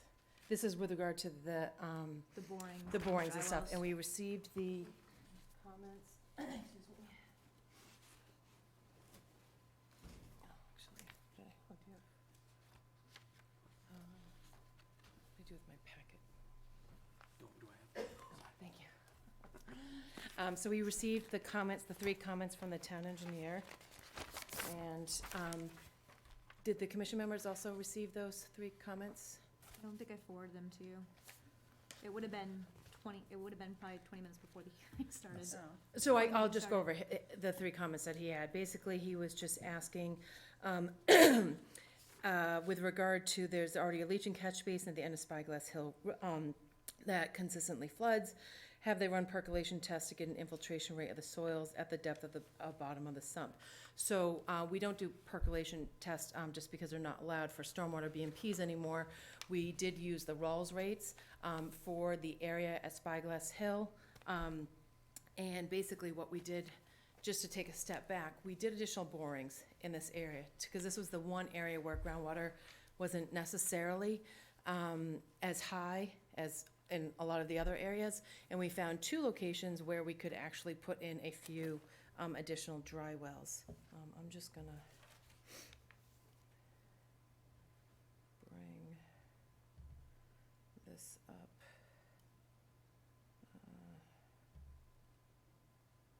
Okay, so as you can see right here, we're able to put 2 additional dry wells on the northwestern side of Spyglass, and then 4 additional dry wells on the southwestern portion. Those dry wells will provide 2 feet of separation. They are located within a hydraulic soil group of B, so they do have some infiltration rate. I will say that the way that they're designed, because we are just fitting in what we can do here. They're designed as offline structures. So we've got the main trunk line coming down with all of the catch basins that have deep sumps and hoods going in, and then as they kind of come down, there's a drain manhole that's going to have a lower pipe invert that would go to the dry wells, infiltrate as much as we can. That still provides that 2 feet of separation. As you have larger storms, that's going to fill up, it's going to go back, and it's going to go back into the closed drainage system. So we're just infiltrating. These are basically what we could fit. Again, it's a limited project. We're limited to what we can do, but it at least is providing some additional infiltration of getting it back into there. But these are offline, and anything larger, nothing's going to come out of the ground. We're not going to have flooding issues. It's going to go right back into the closed drainage system and continue to go further down where it was before. Okay, and the town engineer's main comment, I think I sent you a revision back, Yes. was that one of the details in the plans, it was unclear as to whether or not there was gonna be a deep sump and hood. Yeah, He so wanted to make sure it was basically, clear. and I had sent you just, so these are all special catch basins per MassDOT item 201.3. And what that means is they're special because they do have a 4-foot sump, they do have a hood. And that's, actually, I sent you a copy of the spec just so you'd have it for your record. So all of the catch basins will have deep sumps and hoods. So they are providing 25% TSS removal as pre-treatment before these. And the leach and catch basins are being designed as offline structures. From speaking with him over the phone too, we were kind of going back and forth while he was driving home. I think he wanted to see kind of a revised detail or just a note So we of some typically sort. don't do a revised detail, so the details all show hoods, but typically when it's a standard item of MassDOT, it goes by the spec. And that's what the contractor would go off of. Because it's their standard practice? Yes, Okay. yes. So that's why I sent you the spec. So you've got the spec that specifically notes that they would have 4-foot sumps and hoods. Okay. And then his second question, actually, we just got to treatment. These dry wells, because they're offline, they only need 25% pre-treatment, which the catch basins would provide. 44% TSS pre-treatment is only required when you are located within a stormwater critical area or a land use with higher potential pollutant loads, neither of which this area is, so we are meeting the appropriate pre-treatment requirements. And then the third one, he was just asking if we could take credit for groundwater recharge into some of the existing detention basins, and that's really just not feasible for this project. One, we're being very aware of some of the existing flooding issues that have been brought up. We did not want to increase recharge necessarily to certain areas, so we are decreasing peak rates around this area, so that was our main concern. So I think that's both 24 and 25, which were the engineer's comments. 25 and 26. Sorry, yeah. 25 and 26. 37 was the next one, but it's basic. It's just that, and they previously had agreed to this, the operations and maintenance plan will need to be revised to have a BMP plan attached to it. So I think we were assuming that the as-built usually were you guys conditioning an as-built for this project? We would condition an as-built. Yes, so plan. the as-built would show where all of the BMPs would be located. And that would be attached to the O&M? I guess the operation maintenance is included in the stormwater report, and it's more of a general operation maintenance than just telling what the specific BMPs and how they would be. It's not gonna have the plan. The plan would be the as-built, and the as-built would be the one that would show all the different locations. Traditionally with O&Ms, and granted, we're usually doing with subdivisions, not so much Mass DOT, they would have a BMP plan attached, just so people would know where all these BMPs are. You can talk all you want about the BMPs that are gonna be on site, but how are you gonna know where those are? And I think that's the intent. So what's DOT's practice typically with O&M? Do you just typically just have that standard language that's? It's really maintained by their practices. Yeah. And it's typical that it's just standard language through an operations and maintenance for every state road or highway? Yeah, they have their own MassDOT O&M plan. Okay. None of those have BMP plans attached to them? BMP stands for Best Management Practices, just so Oh, yes. you're aware, for those listening in. Okay. 38, Yes. Actually, this- oh, this is okay. easy. Go ahead. I was just gonna say, and I meant to email, I can email you electronic copy, this was just copies of the letter that MassDOT had provided that you were asking for. All set. 38 is closed.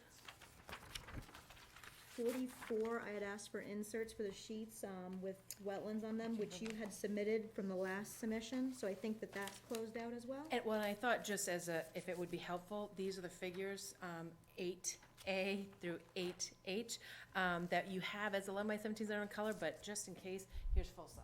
Thank you. Just that- You gotta get it blown up, so that way if you do need to see things, sometimes a full size is a little bit better. It is, thank you. Okay, 45, the elevations for flood zone, but we had addressed that earlier over the phone today, so that one's closed. 47, I considered to be closed, which has to do about plant preference, Kathy. This came up from you at the Yeah. last meeting. Yeah, Are you that's fine fine. with that? Fun. Okay. So we're good with that? Okay, the next one's kind of the big one, because it might be a moot point now, which has to do with Algonquin. So it might be a moot point because initially when this notice of intent application came in front of the commission, it showed this wetland system as wetland system L, if I'm not mistaken. Yes. Yeah. Commission did a site walk, I did a site walk separately to look at this wetland system, and I didn't think it was a wetland, not from the soils or the vegetation that was surrounding it. What was the commission's thoughts? We went out and we, went out with Sue, and we did not believe it was a wetland. We couldn't find any hydraulic soil on the site, at that wetland, at the location of Algonquin, next to Algonquin.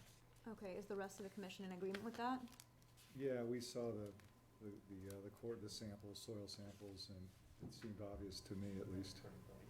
Yeah.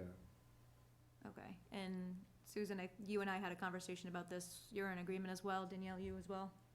Yes, so we, if the commission is in agreement, we went ahead and revised the figures to note that that is no longer a wetland, and we removed the impacts. Are the wetland flags removed from that note as well? I didn't, I wanted to make sure it was, you Okay. guys were all in agreement. What I would like to do is, if that is correct, what we can do is we'll remove the flags, and we will send you just a follow-up plan that shows that, but I was just a little hesitant to do that without the approval from the commission first, I think that was a wise move. so. Could that, I know Algonquin currently has problems with flooding, if I'm not mistaken. Could that area be kind of re-looked at for a structural BMP of any sort? Or do you think the current plans and stormwater drainage maps and reports kind of already address those concerns? I think they already addressed it, and the other thing is because of groundwater in that area, we would not be able to do an infiltration BMP, so you're looking at a structural component, and we already have, meeting what we can, so I don't think there's really additional stuff that we can do there. There's also utilities there that if we don't have to move, it would be best if we can, leave those as is. That would require utility relocation. Okay, how high is the groundwater there? I don't know off the top of my head. Okay, but studies were done? Yeah, Testing? and also, when we were proposing the replication, part of that was because the groundwater was high there, so,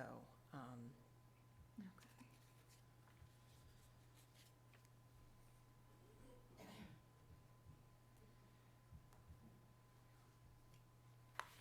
Just give me a minute while I take a Sure. note here.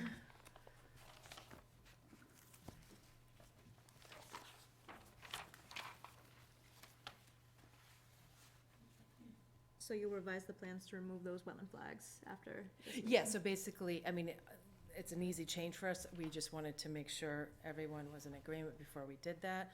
And then I can submit you revised plans, both electronically and hard copy, noting that. And we did have one other change.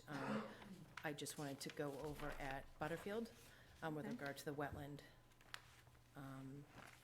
which I can go to the next one. You go to that and I'll try to Okay. finish up my note here. So the other, as part of the, let me just zoom in here, as the site visit as well. Oh goodness, it just went to. All right, I just lost it. There we go.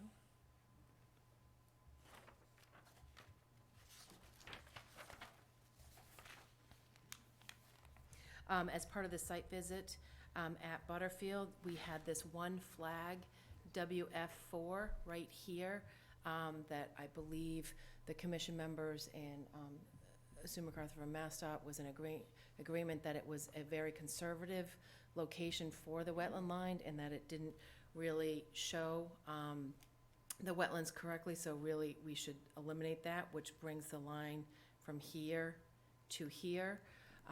If the commission is still in agreement with that, what that allows is actually this area will just, our replication area becomes a lot larger.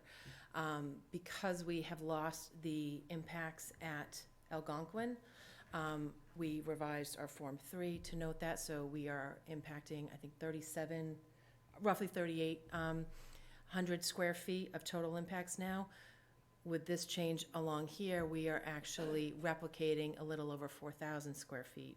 So we are able now just to replicate in one area, in one location that's immediately adjacent to the wetland. So I think it's a better overall replication area, and I just want to make sure the commission is in agreement with that change. With what The change? flag That you're removal. moving With the this flag or one you're flag, changing the with this one replication flag. Removal of that one flag. And again, I didn't remove it yet. It's noted there. If it is in agreement, we'll take it out. But I wanted to make sure the commission was okay with that. I was okay with it. I went out, did the inspection out there the same time that I did the inspection to Algonquin, which, by the way, was very cold, and I was very grateful for the Dunkin' Donuts up the street. I was okay with that wetland flag being removed, so long as the rest of the commission's in agreement with what you saw that day. Yeah, I mean, we felt that it just Didn't make sense. didn't make sense. And we actually did tweak this a little bit. I think our original replication was coming down a little bit more on this slope. And I remember actually Sue had mentioned that that was a pretty steep slope. So we actually revised this just a little bit so that we're meeting the existing further back here versus we were meeting it right around here. So we're trying to keep more of that existing slope down around there.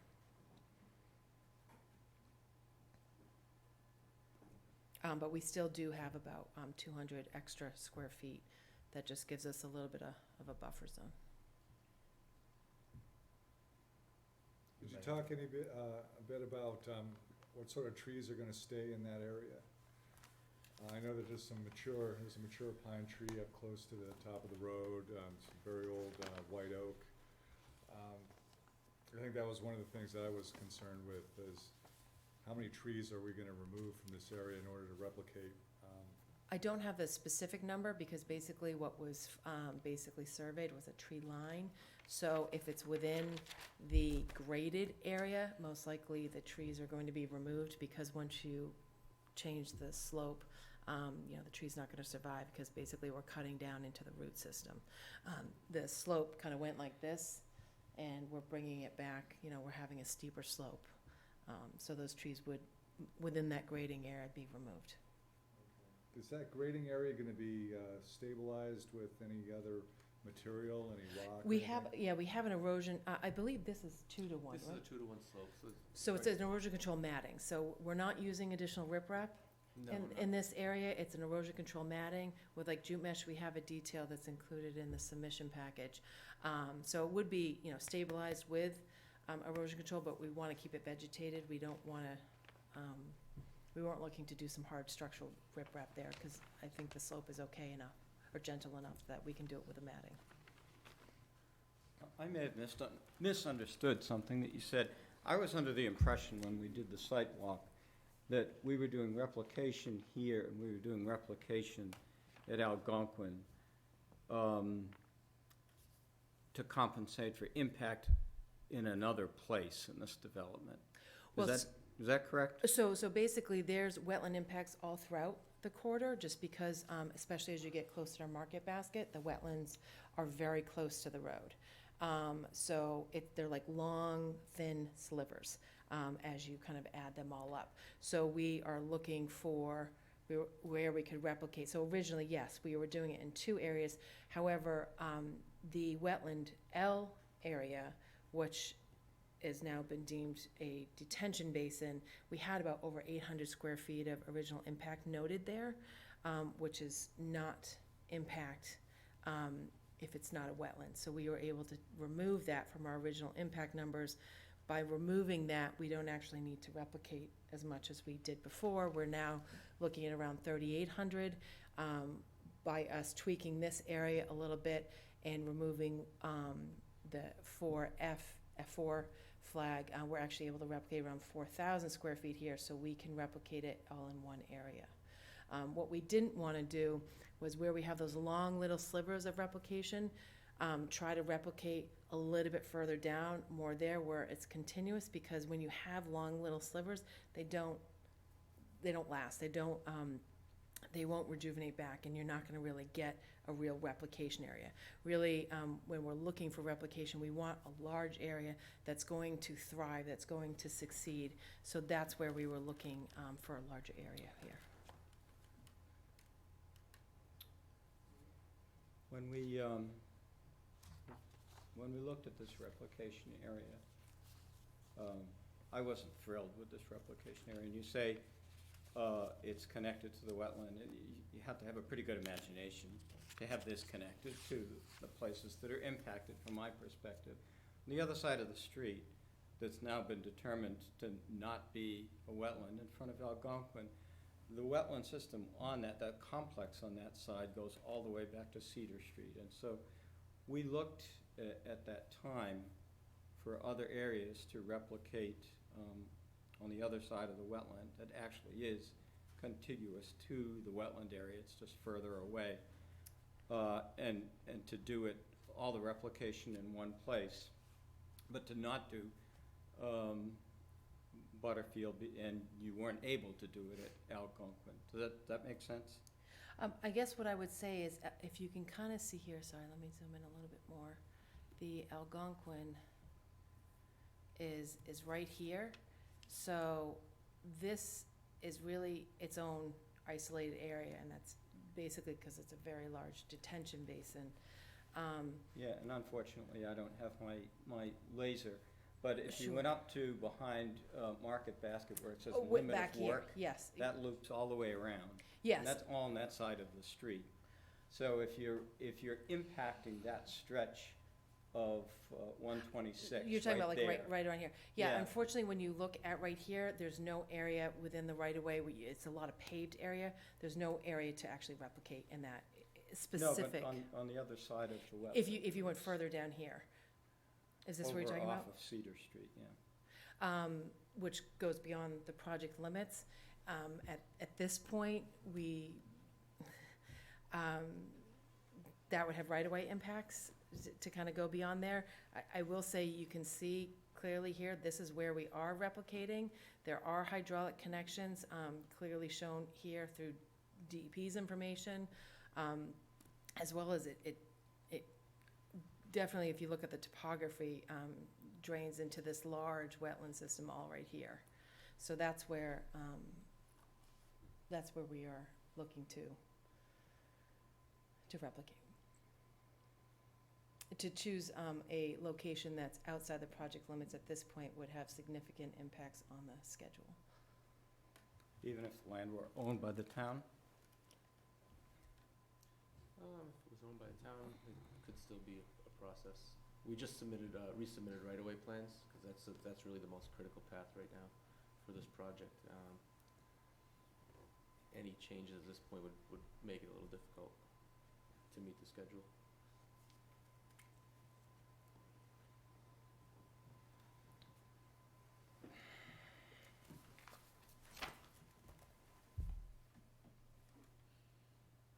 Anybody else have any other comments, concerns? On the wetland flag on the 126 between Algonquin and the Star Market was not rightly marked. That's what we thought in the David side of the street. On which? Between Algonquin and the Star Market, the Market Basket. Market Basket. So look behind you at that image, KG, you see where it says wetland L? That was removed. Right here, this We- isolated area We're not right considering here. that a wetland system anymore. All the other wetlands that were flagged all along here are all still wetlands with impacts, I believe. Now, the area that, The edge of the road. Yeah, but that's all further down past Butterfield Right. towards But that's where the impact is. Well, we have impacts, kind of all along. I can, bring up these. We can start from the, I'm frustrated because we've been out there twice, and we looked at this wetland replication, and then we went to an area that was flagged as a wetland, and it's not even a wetland. So how can we be confident that anything else that's flagged as a wetland is actually a wetland? We're just going on the honor system with the rest of this. So we went to the other side of the wetland after, or some of us did, after the site walk to try to find an alternative that would A, be a good replication area, and B, be connected to the area that's impacted. This area, it may be convenient, it's just not a good replication area. And I'm not confident that, you know, and I'm not looking to impact the schedule of the project. I just think that this should have been done correctly in the first place. And how in the world can you map an entire wetland area that's not a wetland area? And that's not our fault. understand. I'm not the wetland scientist. We went out there so that- expecting to spend 20 minutes, and we spent 3 hours. And we spent 3 hours trying to undo the mess that this has caused. Understand.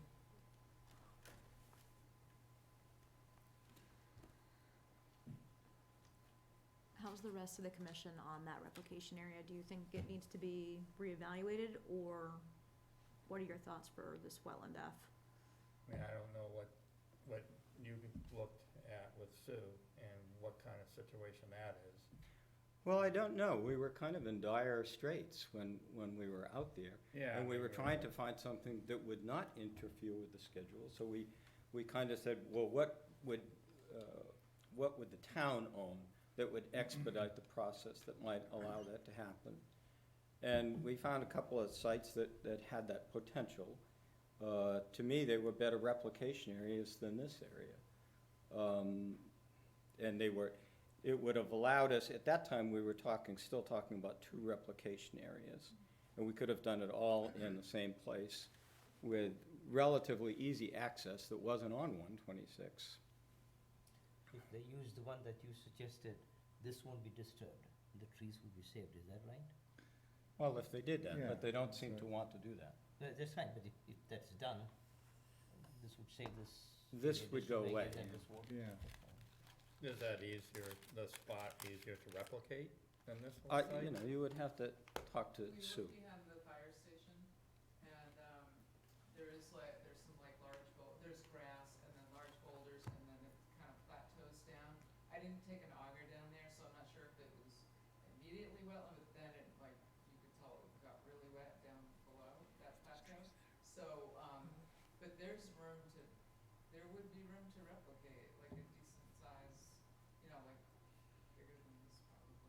Are there The point trees I'm there? getting to is it a better location to replicate than There have this? to be trees taken down over there as well, Okay, yeah. so I mean, are we? Better, I mean, there'd be access, it would have to be, would the town be willing to allow it to happen, and, you know, we'd have to go through the right-of-way process as well, so. And once you get up to the fire station, that's up gradient of where Pond Street and Market Basket are. So, It's connected to the whole wetland system though, as Carl had said. Yeah. It's connected to the same system. would a replication area up gradient of where the wetlands are being impacted right now be beneficial over this?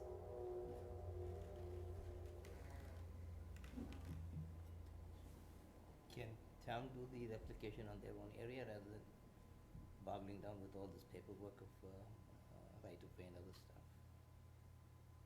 Can Well, the I think- DPW, they can replicate it and then, Can you go back to that Lucas map? I don't know the legalities of, whether DEPs will wanna see the location that's going to be replicated to make up for the, areas that are being, disturbed or filled, so,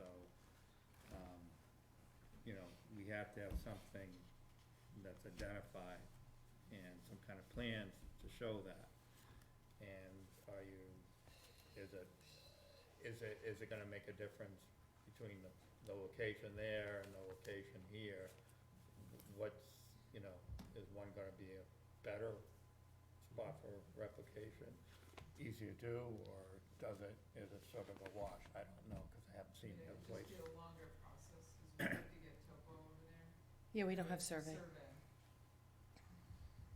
Any sort of easements and permissions as well, which I can imagine would take a while. Now, Hack, was your concern that they're taking impacts from wetland replication, wetland area K, and putting it down into a replication area that's labeled as F?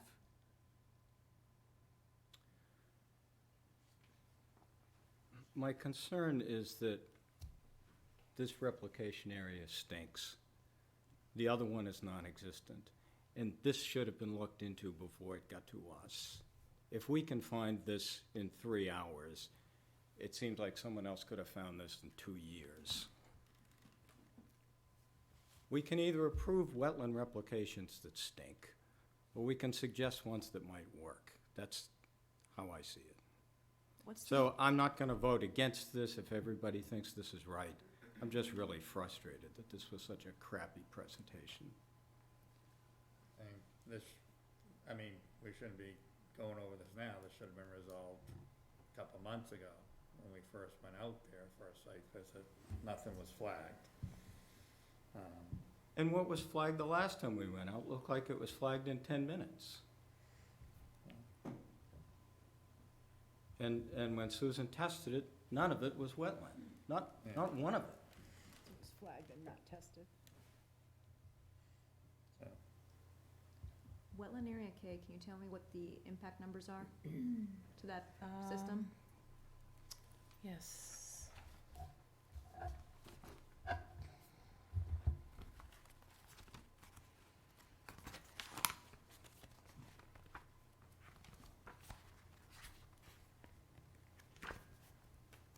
Sorry, I think it's in this one.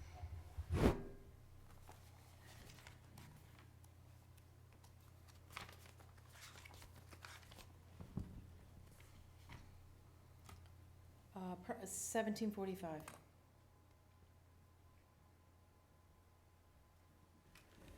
Square feet? Yes. Well, that's part of the 3,800 that you're talking about, right? Correct, yes. I'm as frustrated as he is about that, you know, for something like that to be marked on there and identified and then found not to be correct. Is Yeah, like- and it's, Yeah, I it's not our understand. job to do your job. That's like pretty bad. Yeah, and we're aware of that. He did note that it was a potential stormwater BMP, but it wasn't fully vetted, and as you know, it's incorrect.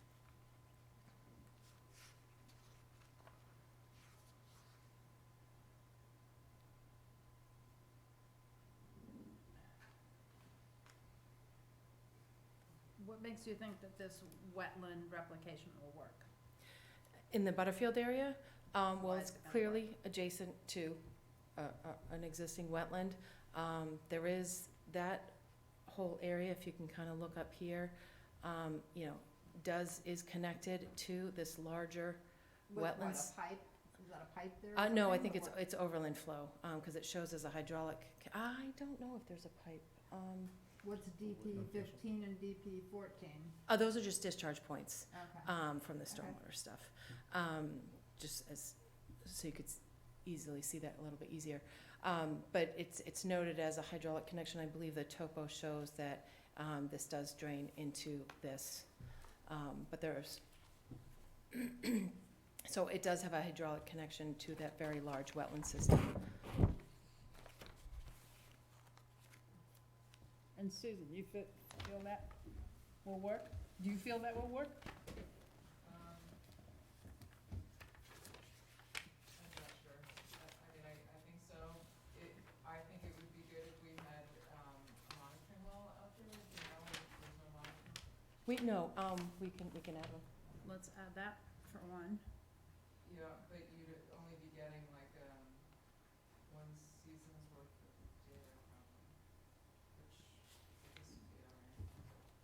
But at least it'd be helpful to get some data. Yeah, Yeah. we can, That wetland's gonna just get loaded with road salt and everything's gonna die. It's right on the road. Yeah. So you can't even put up a don't plow snow here, because you have to plow snow there. Oh, down the hillside you're talking about. How are you gonna prevent that? I'm sorry, what's that? He's talking about that it's gonna die because of road salt and the snow going down. the Well, I mean, hillside. there is a sidewalk, a raised sidewalk there, so, as they're plowing the roads, they're not gonna be dumping snow down there, so. And as we've seen, there are stretches with wetlands right against the road, so I would question why those haven't died. Yeah. They would have to monitor and maintain it and make sure that that wetland Yeah, there's- replication area met those standards, and 75% of those planting species survived. There are salt tolerant species that could be planted, but I have similar concerns that the commission does. And as you just mentioned, there is a monitoring requirement, so obviously if it's not thriving, it will be, it'll be fixed to. Then replicate it over behind the fire station? Right, we'll re-replicate it then. You'll be back. Yeah.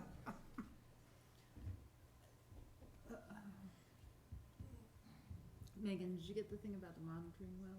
Yes, I did. Okay, great, thank you.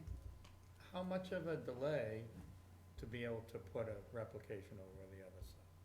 It's on town-owned land, so there's no issue with right-of-way, is there? I mean, what's the issue with right-of-way? They still have to get agreement between The town and. the state, I'm sure the state's council, our town council. Oh, God. My guess is that process would be Yeah, it's not gonna be short. long. I would think. And we'd have to do a survey of the area as well. How do you feel about that, since Michael and Jen are in the audience? A potential replication area on town-owned property to achieve this project? I think we would wanna look at all the impacts associated with that, but we would certainly be open to it. What would that process take? Timeframe? Is it just a grant right of way to, Give you, I guess, a temporary easement maybe to the replication area. We're talking about behind the, fire station on Cedar Street, yeah. we could probably do something like temporary, either a temporary easement or a temporary right of access.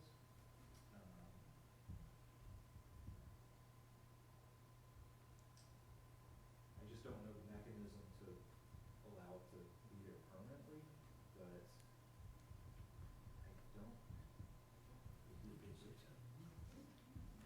it would be a town meeting vote.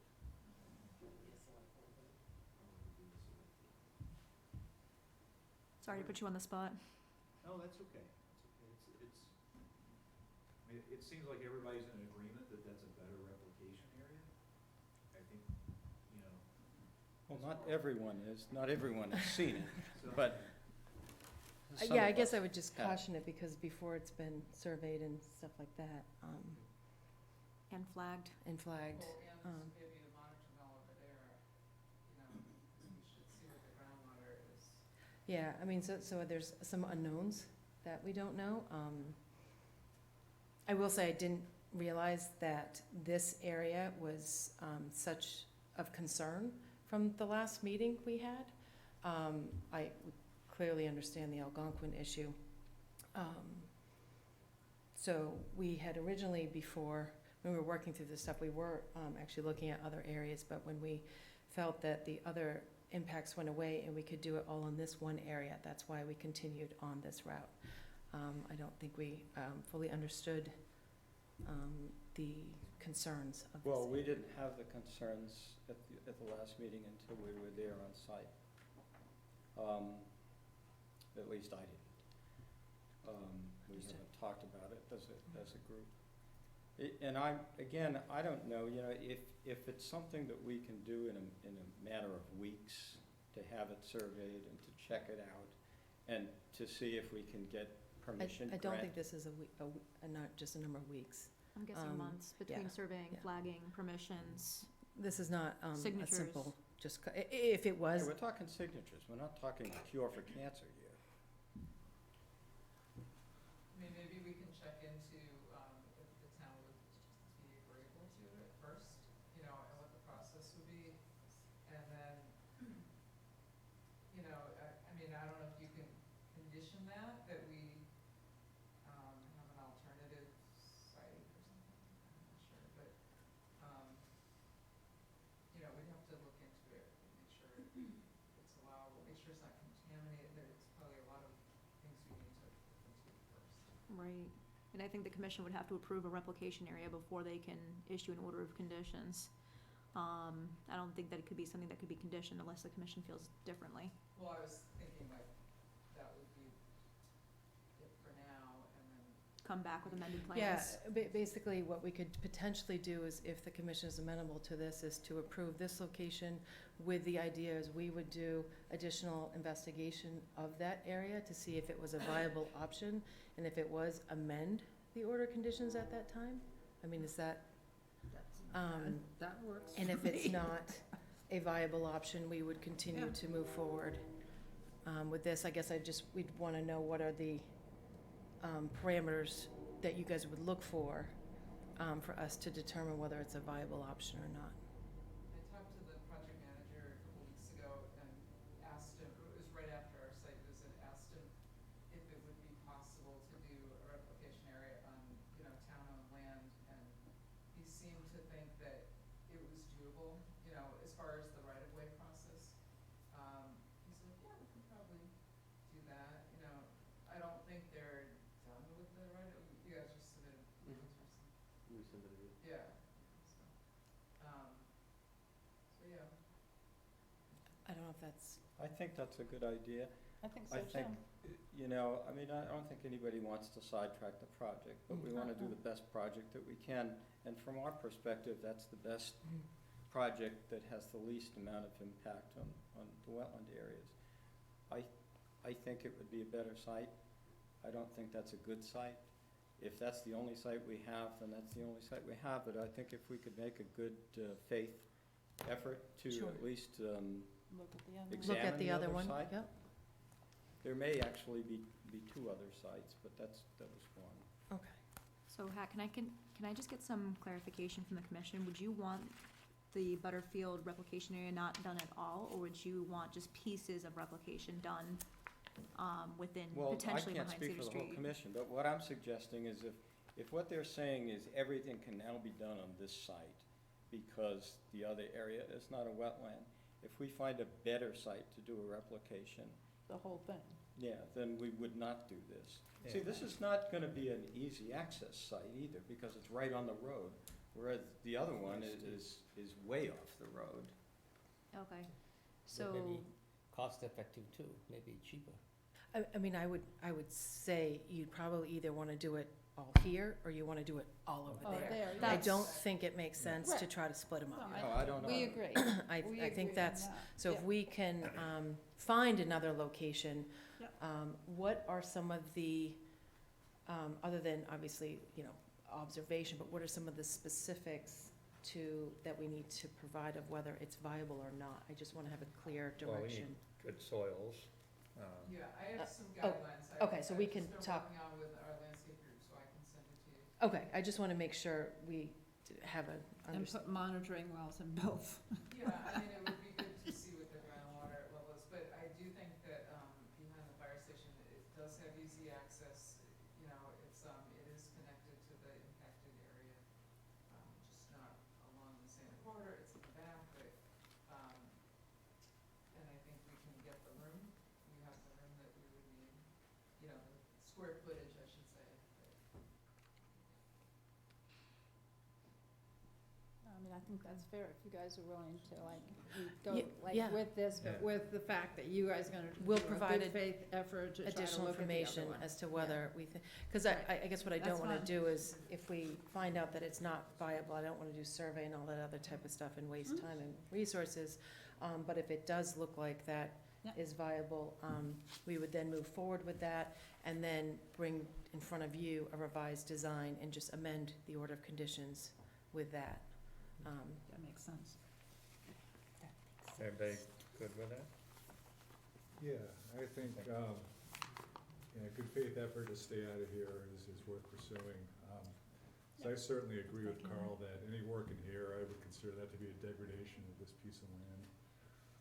And one of the naive questions that came up, can we just waive the requirement for wetland replication? And the answer was no, DEP wouldn't allow that.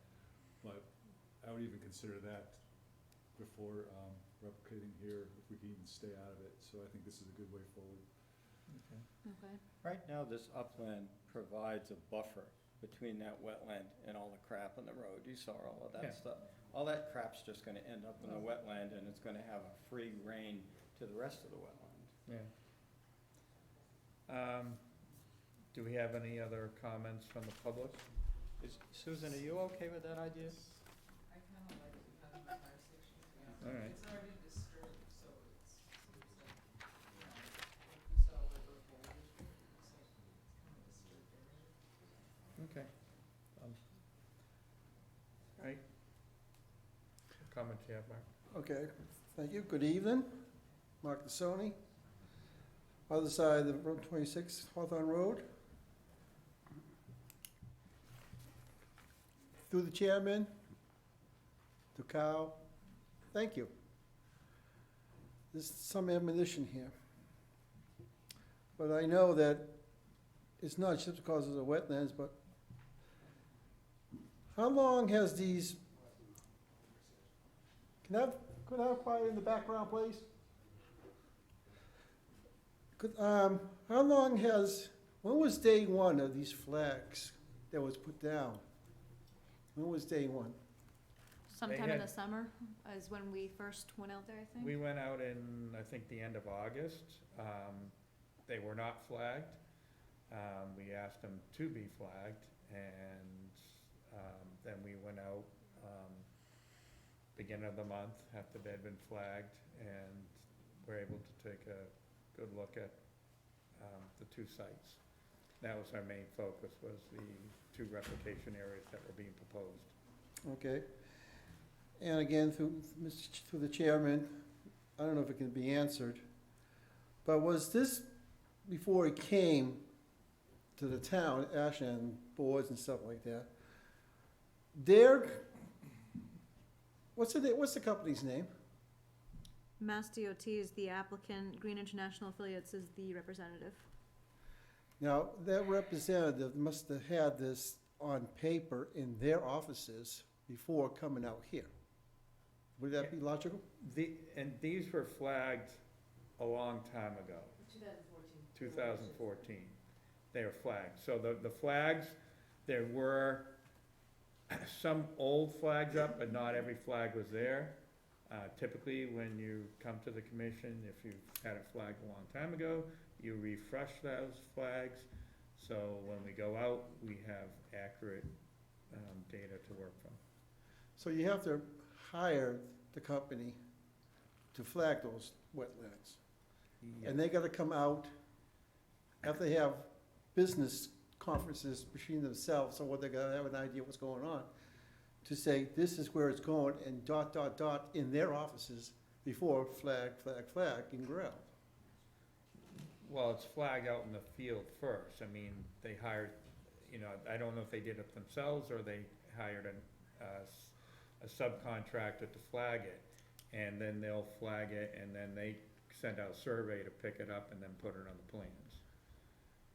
You probably gotta say it's not a good idea for me to ask this, but I'm gonna ask anyways. Can they answer what they did in their offices before coming out here? Sure. Sure, so the question was, how was it flagged? In your offices.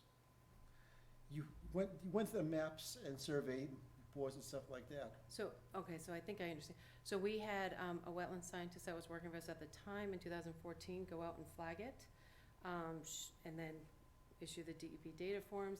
That is what we submitted with our original, and then it was surveyed. Once the flags were done, the survey crew went out, surveyed it, created the maps for us. That's what we used with the original submission. Again, that was a long time ago. The flags were no longer present. So we had our more recent wetland scientist that we have on board, who was not the person that did the original flagging, go out and reflag it. And again, it was resurveyed, and then the plans were updated with that updated wetland line. So, from 2014 to a new surveyor that came on board, whose report are you going by? You come by in the two, or are you using the newer surveyor? We are currently using the new wetland flags that were just located. We revised all of the plans to reflect that, and no longer the old information. So, 2014 to the new ones, things changed in those years that made it a result to go newer? I'm The sorry. flags needed to be revised because of Yes. the time frame, correct? Yes, and there were areas where actually we had the flags moved, and they were closer to the road, which resulted in greater impacts, so we had to accommodate that design and revise that, and that's part of the delay between when we flagged them in August to the resubmission back in October, was tweaking and understanding that with the latest. Okay, and wetland. my last would be, so it's the understanding that some of these replications would have been different from the original survey to the new one, to the upgrade, in any sort of year past. I don't think I'm following you on that one. Soil testing could change over the seasons. So Mark, the wetland scientists actually have to go out into the field and have to take a metal auger that's kinda like on a pole and stick it into the ground, and that's the testing that they do. It's not some sort of big machinery that they're going out there with, it's small handheld equipment.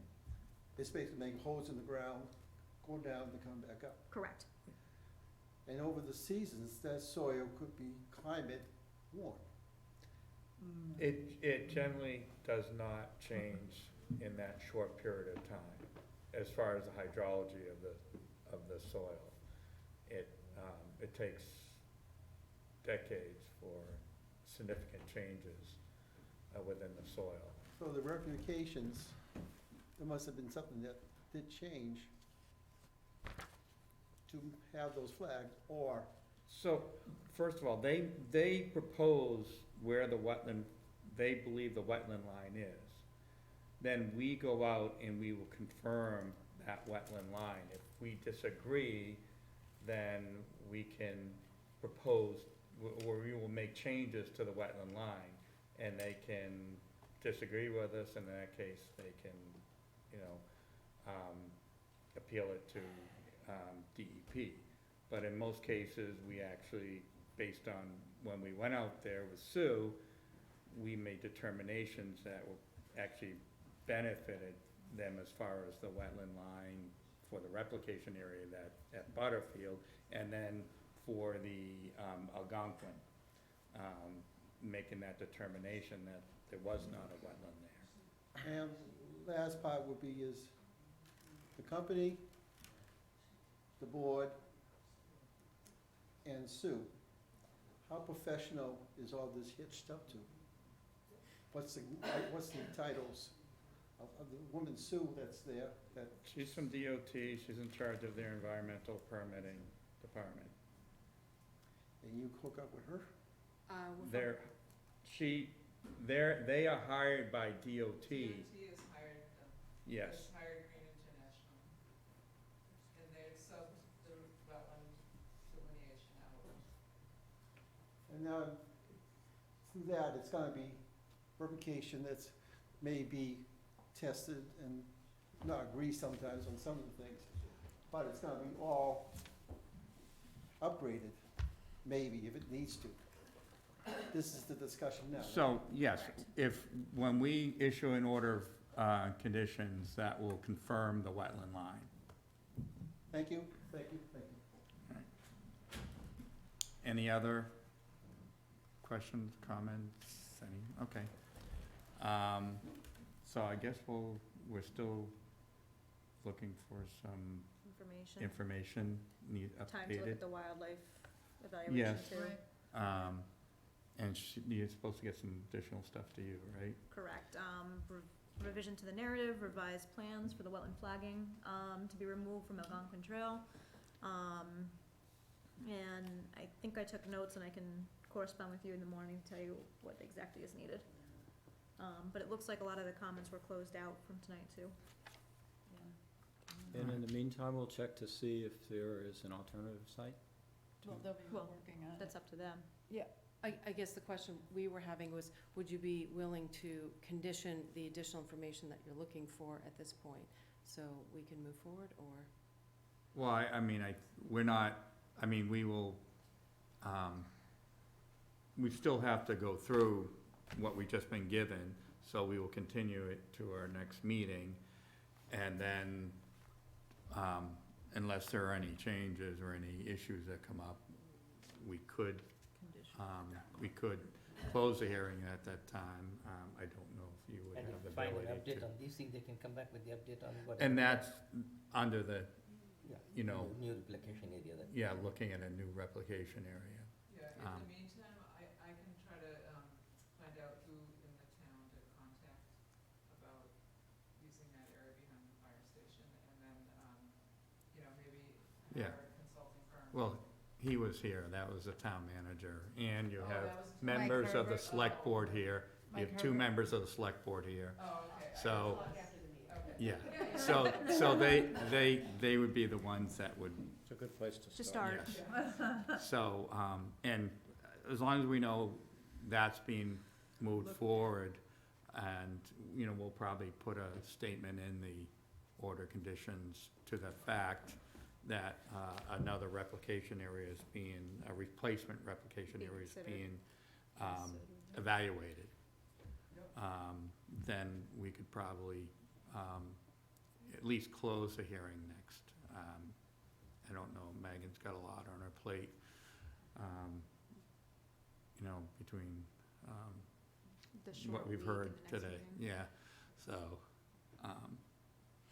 so we, you know, if everything goes well and we don't have any questions on additional, information that we've received tonight, and what Megan gets, then we may be able to close the hearing, and then issue the order the following hearing after that. But that's all contingent on everything going smooth from what we have received. Dates wise, how do you wanna handle it? Because December 9th, we've got Eversource, and now, I think, just Are they one other ready? notice of intent? Are they really ready? Well, I mean, Eversource is gonna be at the end, no matter what. Yeah, they will. So, but my feeling is let's do it next, and, I think we, you know, if everything looks good, we should be able to close it. So the That give you- ANRAD, Does that give you all enough time to look at option there's a B? short week this week for us. I don't know what it is for you, Susan. She's working on Thursday, right? She I lives in mean, Fairfield. I'd like to get a wetland consultant out there to look at that area as well, and just make sure that, you know, maybe they could GPS to the square footage of approximately the footprint of what we would need in that type of, because I wanna know, well, and they'd have to flag it behind there, because I wanna know where the actual wetland line is. And we need to know what is town property and what may not And be. what is town property, exactly, so there's different things we gotta look into. So I guess my question is, can we get all that done before the 9th? I will try. You I wanna mean, get she it got the before the wildlife snow Why don't we put it flies. on, and if you can't, If then I we'll, could get the wildlife habitat assessment. I know, done in 2 days. why don't you put it on, and if Yeah. they have to, We they need to can look continue. at But also, we were saying we're gonna condition it anyway. Anyway. The second, the possibility of But the we other wanna have enough replication. time for them to at least evaluate. So At if, least start the process. Yeah, we- Start it, if they We'll- come back and we'll tell us bring it's whatever not possible, information we then may can as well go with before this. the 9th. Then we don't have to have a Okay. condition. but even that's gonna be Yeah. either All way right. anyway. can we just go over time frame, because I know that's important to DOT, I know that's important to the town. So December 9th, assuming that you close your hearing, I'm not saying that you will, I'm saying assuming that you do, that means you get an order of conditions signed on December 23rd. If you don't, you're continued to December 23rd, and that means the first meeting in January is the 13th. Okay?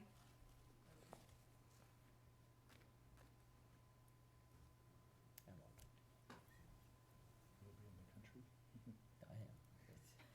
am. I mean, is that causing any impacts to, Any because heartburn? this is not going out to the, I June. don't think the order of condition is what is the critical path here. It's really the right-of-way and the additional area that creates. So that's something we will discuss. Is the right-of-way process dependent on the order of conditions in any way, shape, or form, or means on that? It's dependent upon if there's a new location that needs to be surveyed and easements need to be provided, then yes. Okay. Which is why I wanted to go over the time frame with you. Yeah, I mean, I'm not sure how long that process is, honestly, for the right of way. We're about to find out.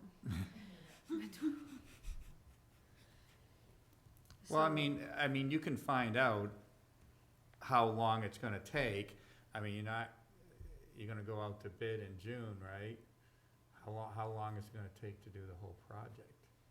The construction and stuff. To do construction? Well, the right-of-way process is a critical path, because the right-of-way agents have to go and meet with the owners, and, you know, this one was something they probably already met with the owners on. So if this suddenly disappears, they'd probably have to go back out and discuss that with them. Now, work-wise, would you be starting north or south on Route 126, toward the Framingham line or toward the That's Boston line? up to the contractor. Okay.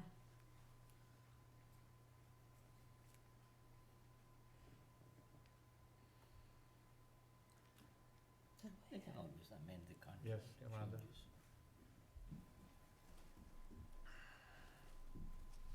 Yolanda Greaves, 127 Prospect Street. I'm a member of the Select Board, but I'm not here actually representing the board. It's sort of myself. But I'm also on the Pond Street Working Group. Been very involved with this project. So just I want to understand, and this might be for Green and for Mass DOT, my understanding from what you're saying is that you have now been asked to, in your order of conditions, put that you are looking at another site to do the replication, but that this can stay on Yes. the plan until that has been determined. Right. So I would think that currently the right-of-way, that work that has been done, should not be impacted. If this is currently staying on the plan, and then if it is determined that the other location would be better for the replication, that this would just then be removed, so it would be better for the property owners in regards to the replication impact. Is correct? Yes, it's just you need to add the time for the new location to create that. Right, but the new potential location is looking to be town-owned property. So I will follow up with Michael Herbert, who was sitting here, who heard this whole conversation about what we need to do as a town to look at that, work with Mass DOT to see that if this is a good place for a replication, it does not impact the timing of the right-of-way work. Is that a correct understanding? That's pretty accurate. Yes. Okay, then my second question, and I apologize, I have not watched many meetings on conservation, so you're saying that if you can close the hearing on the 9th, you can't do your order of conditions on the same day? Is that a correct statement, typically? You It's- can, but she's got other orders that we're probably gonna be doing at the same time, so Okay. she may not have the time to be able to do it all at Okay. the same time.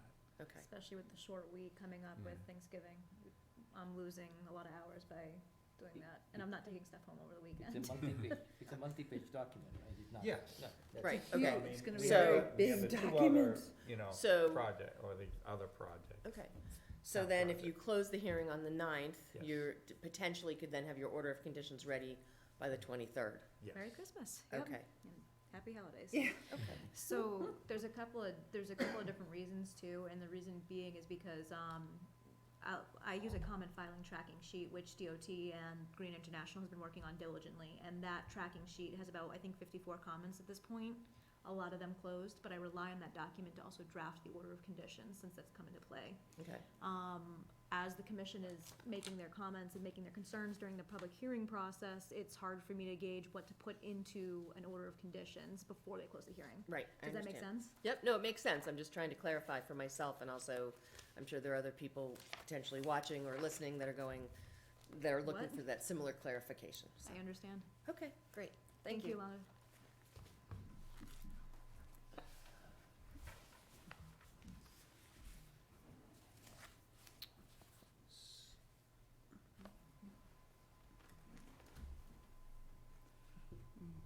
Sarah Hines, 321 Elliott Street, also on the Pond Street Working Group. I understand if we do this as for purposes of your contract that you're putting out for pricing, would this be handled as an alternate ad for the bidding? And would you be able to get that alternate ad complete in your set that goes out for price or for bid in June? On a separate discussion I had with the project manager on a totally different topic in the past, at Mass DOT, he said that Mass DOT does not do ad alternates. I see. Yeah. So it'd be either one or the other. That's my Okay. understanding based on a previous conversation.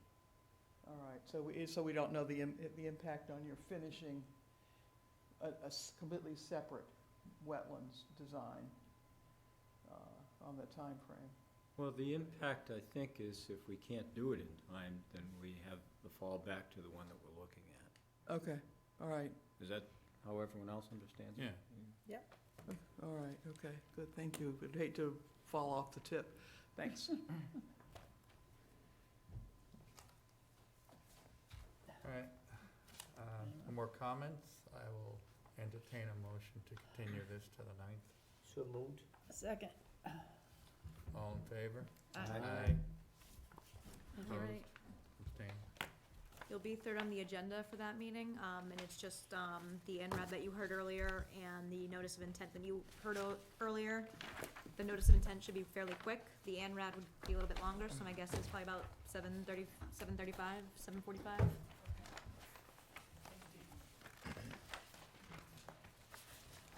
Thank you, everybody.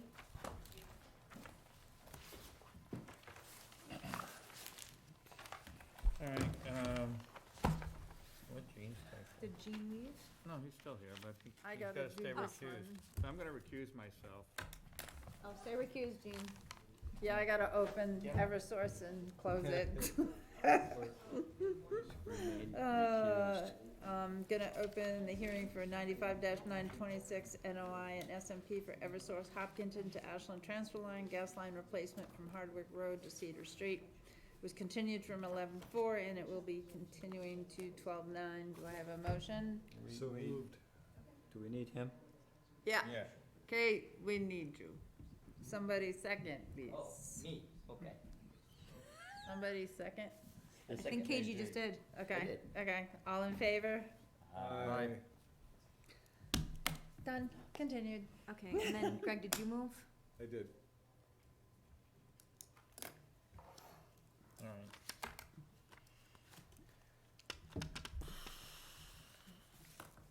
So what do we have minutes to do, right? Yeah.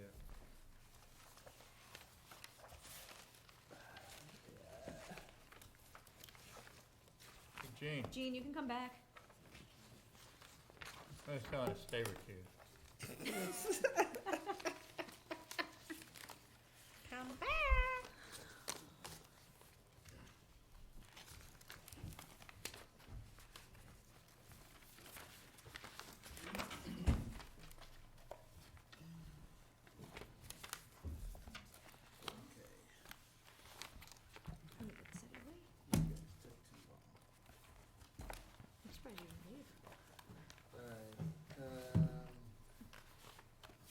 Vacant commission member seat? Is that where we are? Well, we can either do that, he's here if you want to consider that. Minutes Yeah, or why don't you whatever. come up and chat with us? Do we have to have the door open though? We do. Well, you don't have to worry. Well, I don't know, we still on TV? Yeah, we are. Oops. How's Yes, it going, you did. guys? So, you're interested? Yeah. Are you a student? Is I that am currently a student, yeah. At Framingham? Yes. And what are you taking? So environmental studies and sustainability. Okay, Yeah. Want me to talk about myself a little bit? sure, yeah. So I already. And your name for the Yeah. record. Okay. So Gabriel Toledo. I live on 51 Hilldale Road. in Ashland. I've already spoken to everyone else when I came in a few times ago. But yeah, I'm an environmental student. Carl is one of my professors, but I don't know. I have this involvement that I need to get. You know, it's beneficial for my future, but it's also beneficial for the town. I really want to be able to, you know, have my input, maybe have a young person's perspective in this course of action. And I just kind of want to pursue some environmental work and kind of help things, you know, survive. Yeah. And I'm especially keen towards Ashland because, So, yeah. what year are you at school? So I'm graduating in May. Oh, okay. Yeah. And what are you thinking you're gonna be able to do when you're? So my goal is to work in disaster management. I'm gonna start applying in January for jobs. Disaster management? Yeah. So emergency management, I kind of want to work for MEMA. That's the goal. But I was just kind of, on Friday, one of my professors brought up a fact that UMass Amherst is doing a master's program in something that I wanted to do. Instead of 2 years, it's a 1-year program in Mount Ida, so I'm considering applying for that next year as opposed to going to work and just go straight through. At Mount Ida, so you don't have to go out to Amherst. Correct, but it's still through Amherst, which is great. And yeah, that's kind of where I'm at right now, trying to see between those. I'm gonna apply this month. If I hear back at it, and then I'll make my real decision on jobs or not. You would still be able to live at home though, to go to there. Which would be great, yeah. And Well, you've seen what we do. Yeah. And it didn't put you to sleep. Several times. And he's He's come been back there more twice. than once. Of Can I interject a little bit? How about a younger person's perspective? Of course. And I just wanted to add that Gabe has been on several work parties at Warren Woods. He's familiar with Warren Woods. He met Greg I've seen him out at Warren in the Woods. field, yeah.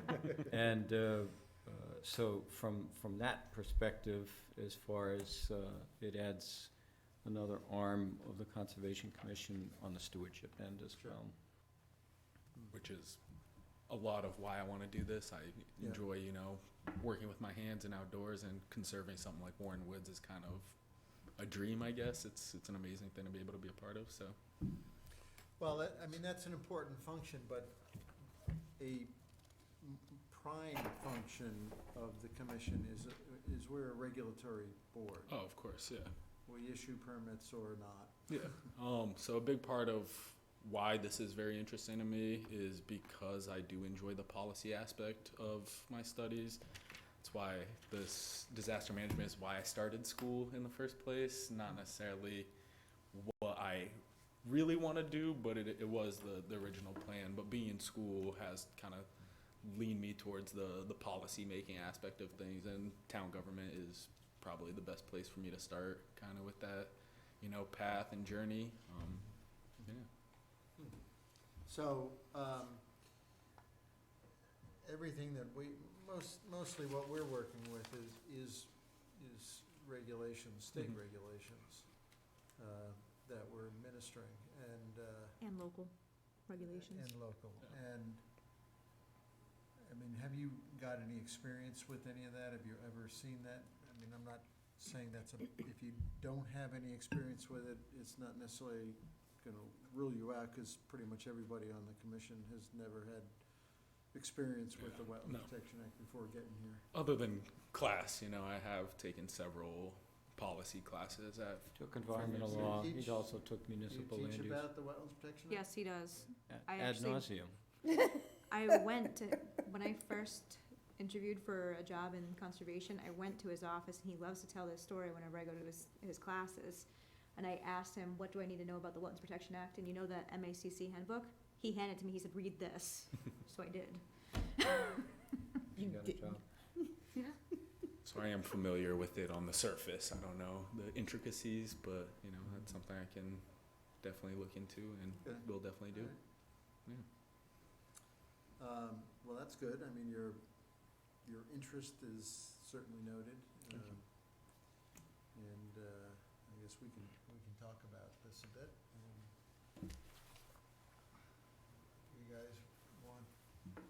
Does everybody feel comfortable? Do we want to put Gabe's name forward to the Talk, town manager? we talked to him a while ago. Oh, I know. Hmm. I wasn't here. So we've been waiting on you. Is it the town manager or the select board? Select board is, we would make a recommendation to the select board, but Yeah, they have to that's make the about- okay. appointment. Yeah, I'm fine with it. Okay. All right. I'll talk to Michael about it. Should we take a vote or? All right, we can recommend him. Sure. I think they would ask for a vote. Okay. Can I, I move that Mr. Gibbs' name be forwarded to the selectmen as a choice for oversight. okay. Second. All in favor? Aye. Aye. Well, Okay. thank you. Good. Appreciate that, All guys. right, well, we'll put your name out, and the selectmen will probably ask you to come to a meeting and talk to you. And they're the ones that appoint people, so. Yeah. We can only make recommendations. They're the ones that really matter. Okay, Thank you, guys. great, thank you for coming. Thank you. Okay, reviewing minutes. You too. You too. You don't have to leave.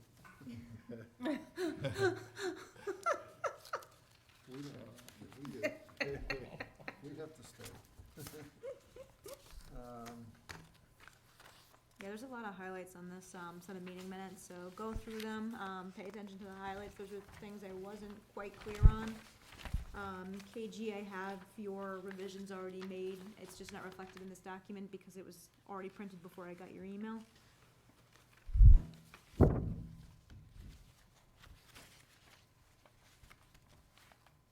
On line 131, you have a double negative. I'm like, what? 131? Yeah. At the end, Oh. why the commission wasn't not? That Like, means it wasn't for him. Gotcha. I was like, okay, wait. Got it.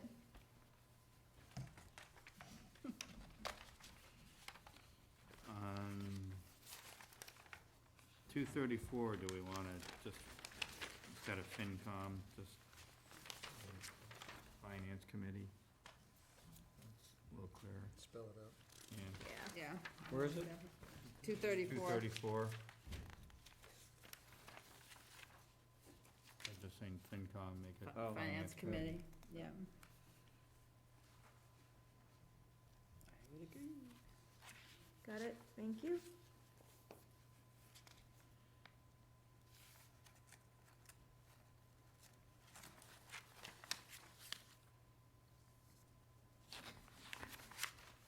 I have good news for you, Bill.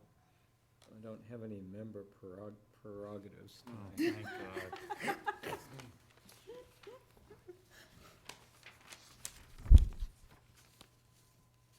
So these highlighted sections are highlighted for, I was unclear if I had the information down right. Either, not sure if I got the right person saying those things, or if I got the right content of what they were saying.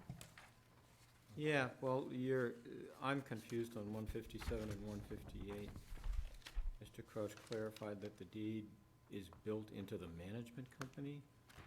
Yeah, you had said something along the lines of the master deed for Mr. Rodenheiser, that the master deed is built within the management company, how they kind of operate and how they're informed.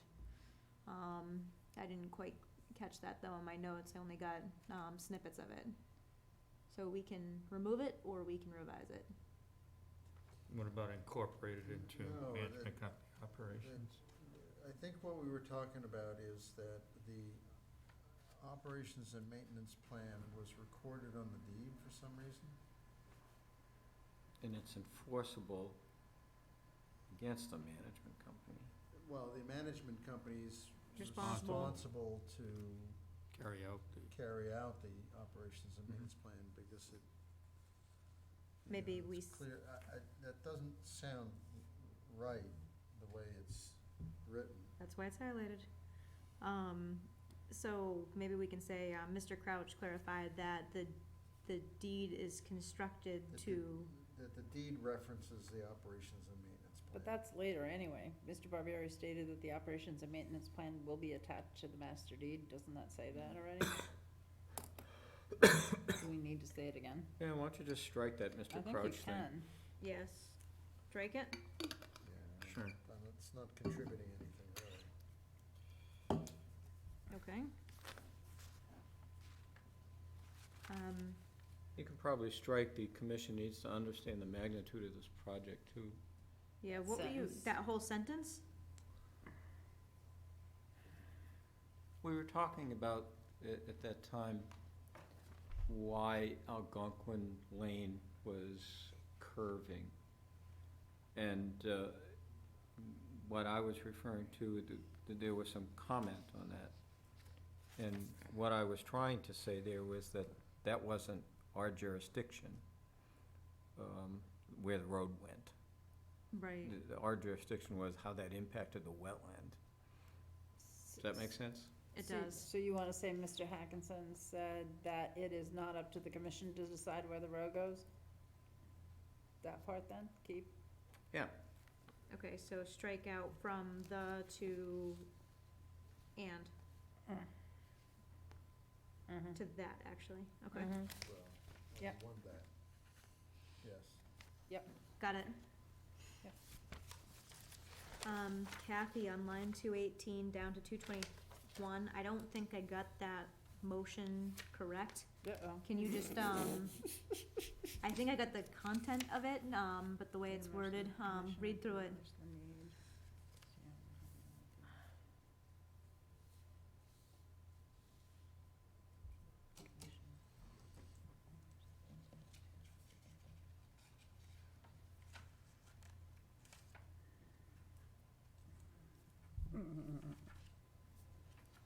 Yep. Why don't just state that that the deed restriction, approved by the town council, Will run with the land in perpetuity? yeah.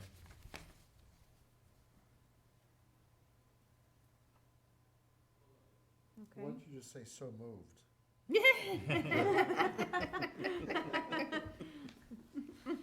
Because the sentence before is the motion. Yeah. Oh, yeah, I could. Motioned the above. Good. Yeah, just say, So moved. yeah, made the motion, Above. As And- cited above. Yeah.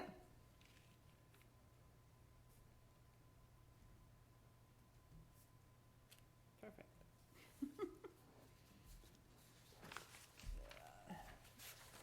Okay. All set, then I move that we approve the minutes to the meeting on November fourth, And I'm just 2019 as amended. Second. Okay. You all set? All in Yep. favor? Aye. KG and Kathy. 600. Okay. Kathy, you ought to have a second contest with Preston. Is he the one that seconds? Everything at the meeting? At town meeting? He seconds it before the motion's even made. Yeah, I Oh know. my gosh. That's don't always do that Preston, bad. huh? Is that in the back? I'm not that bad. Surprisingly, no. I at least And wait. Do you have any announcements? I It's do. We all- could have a second contest.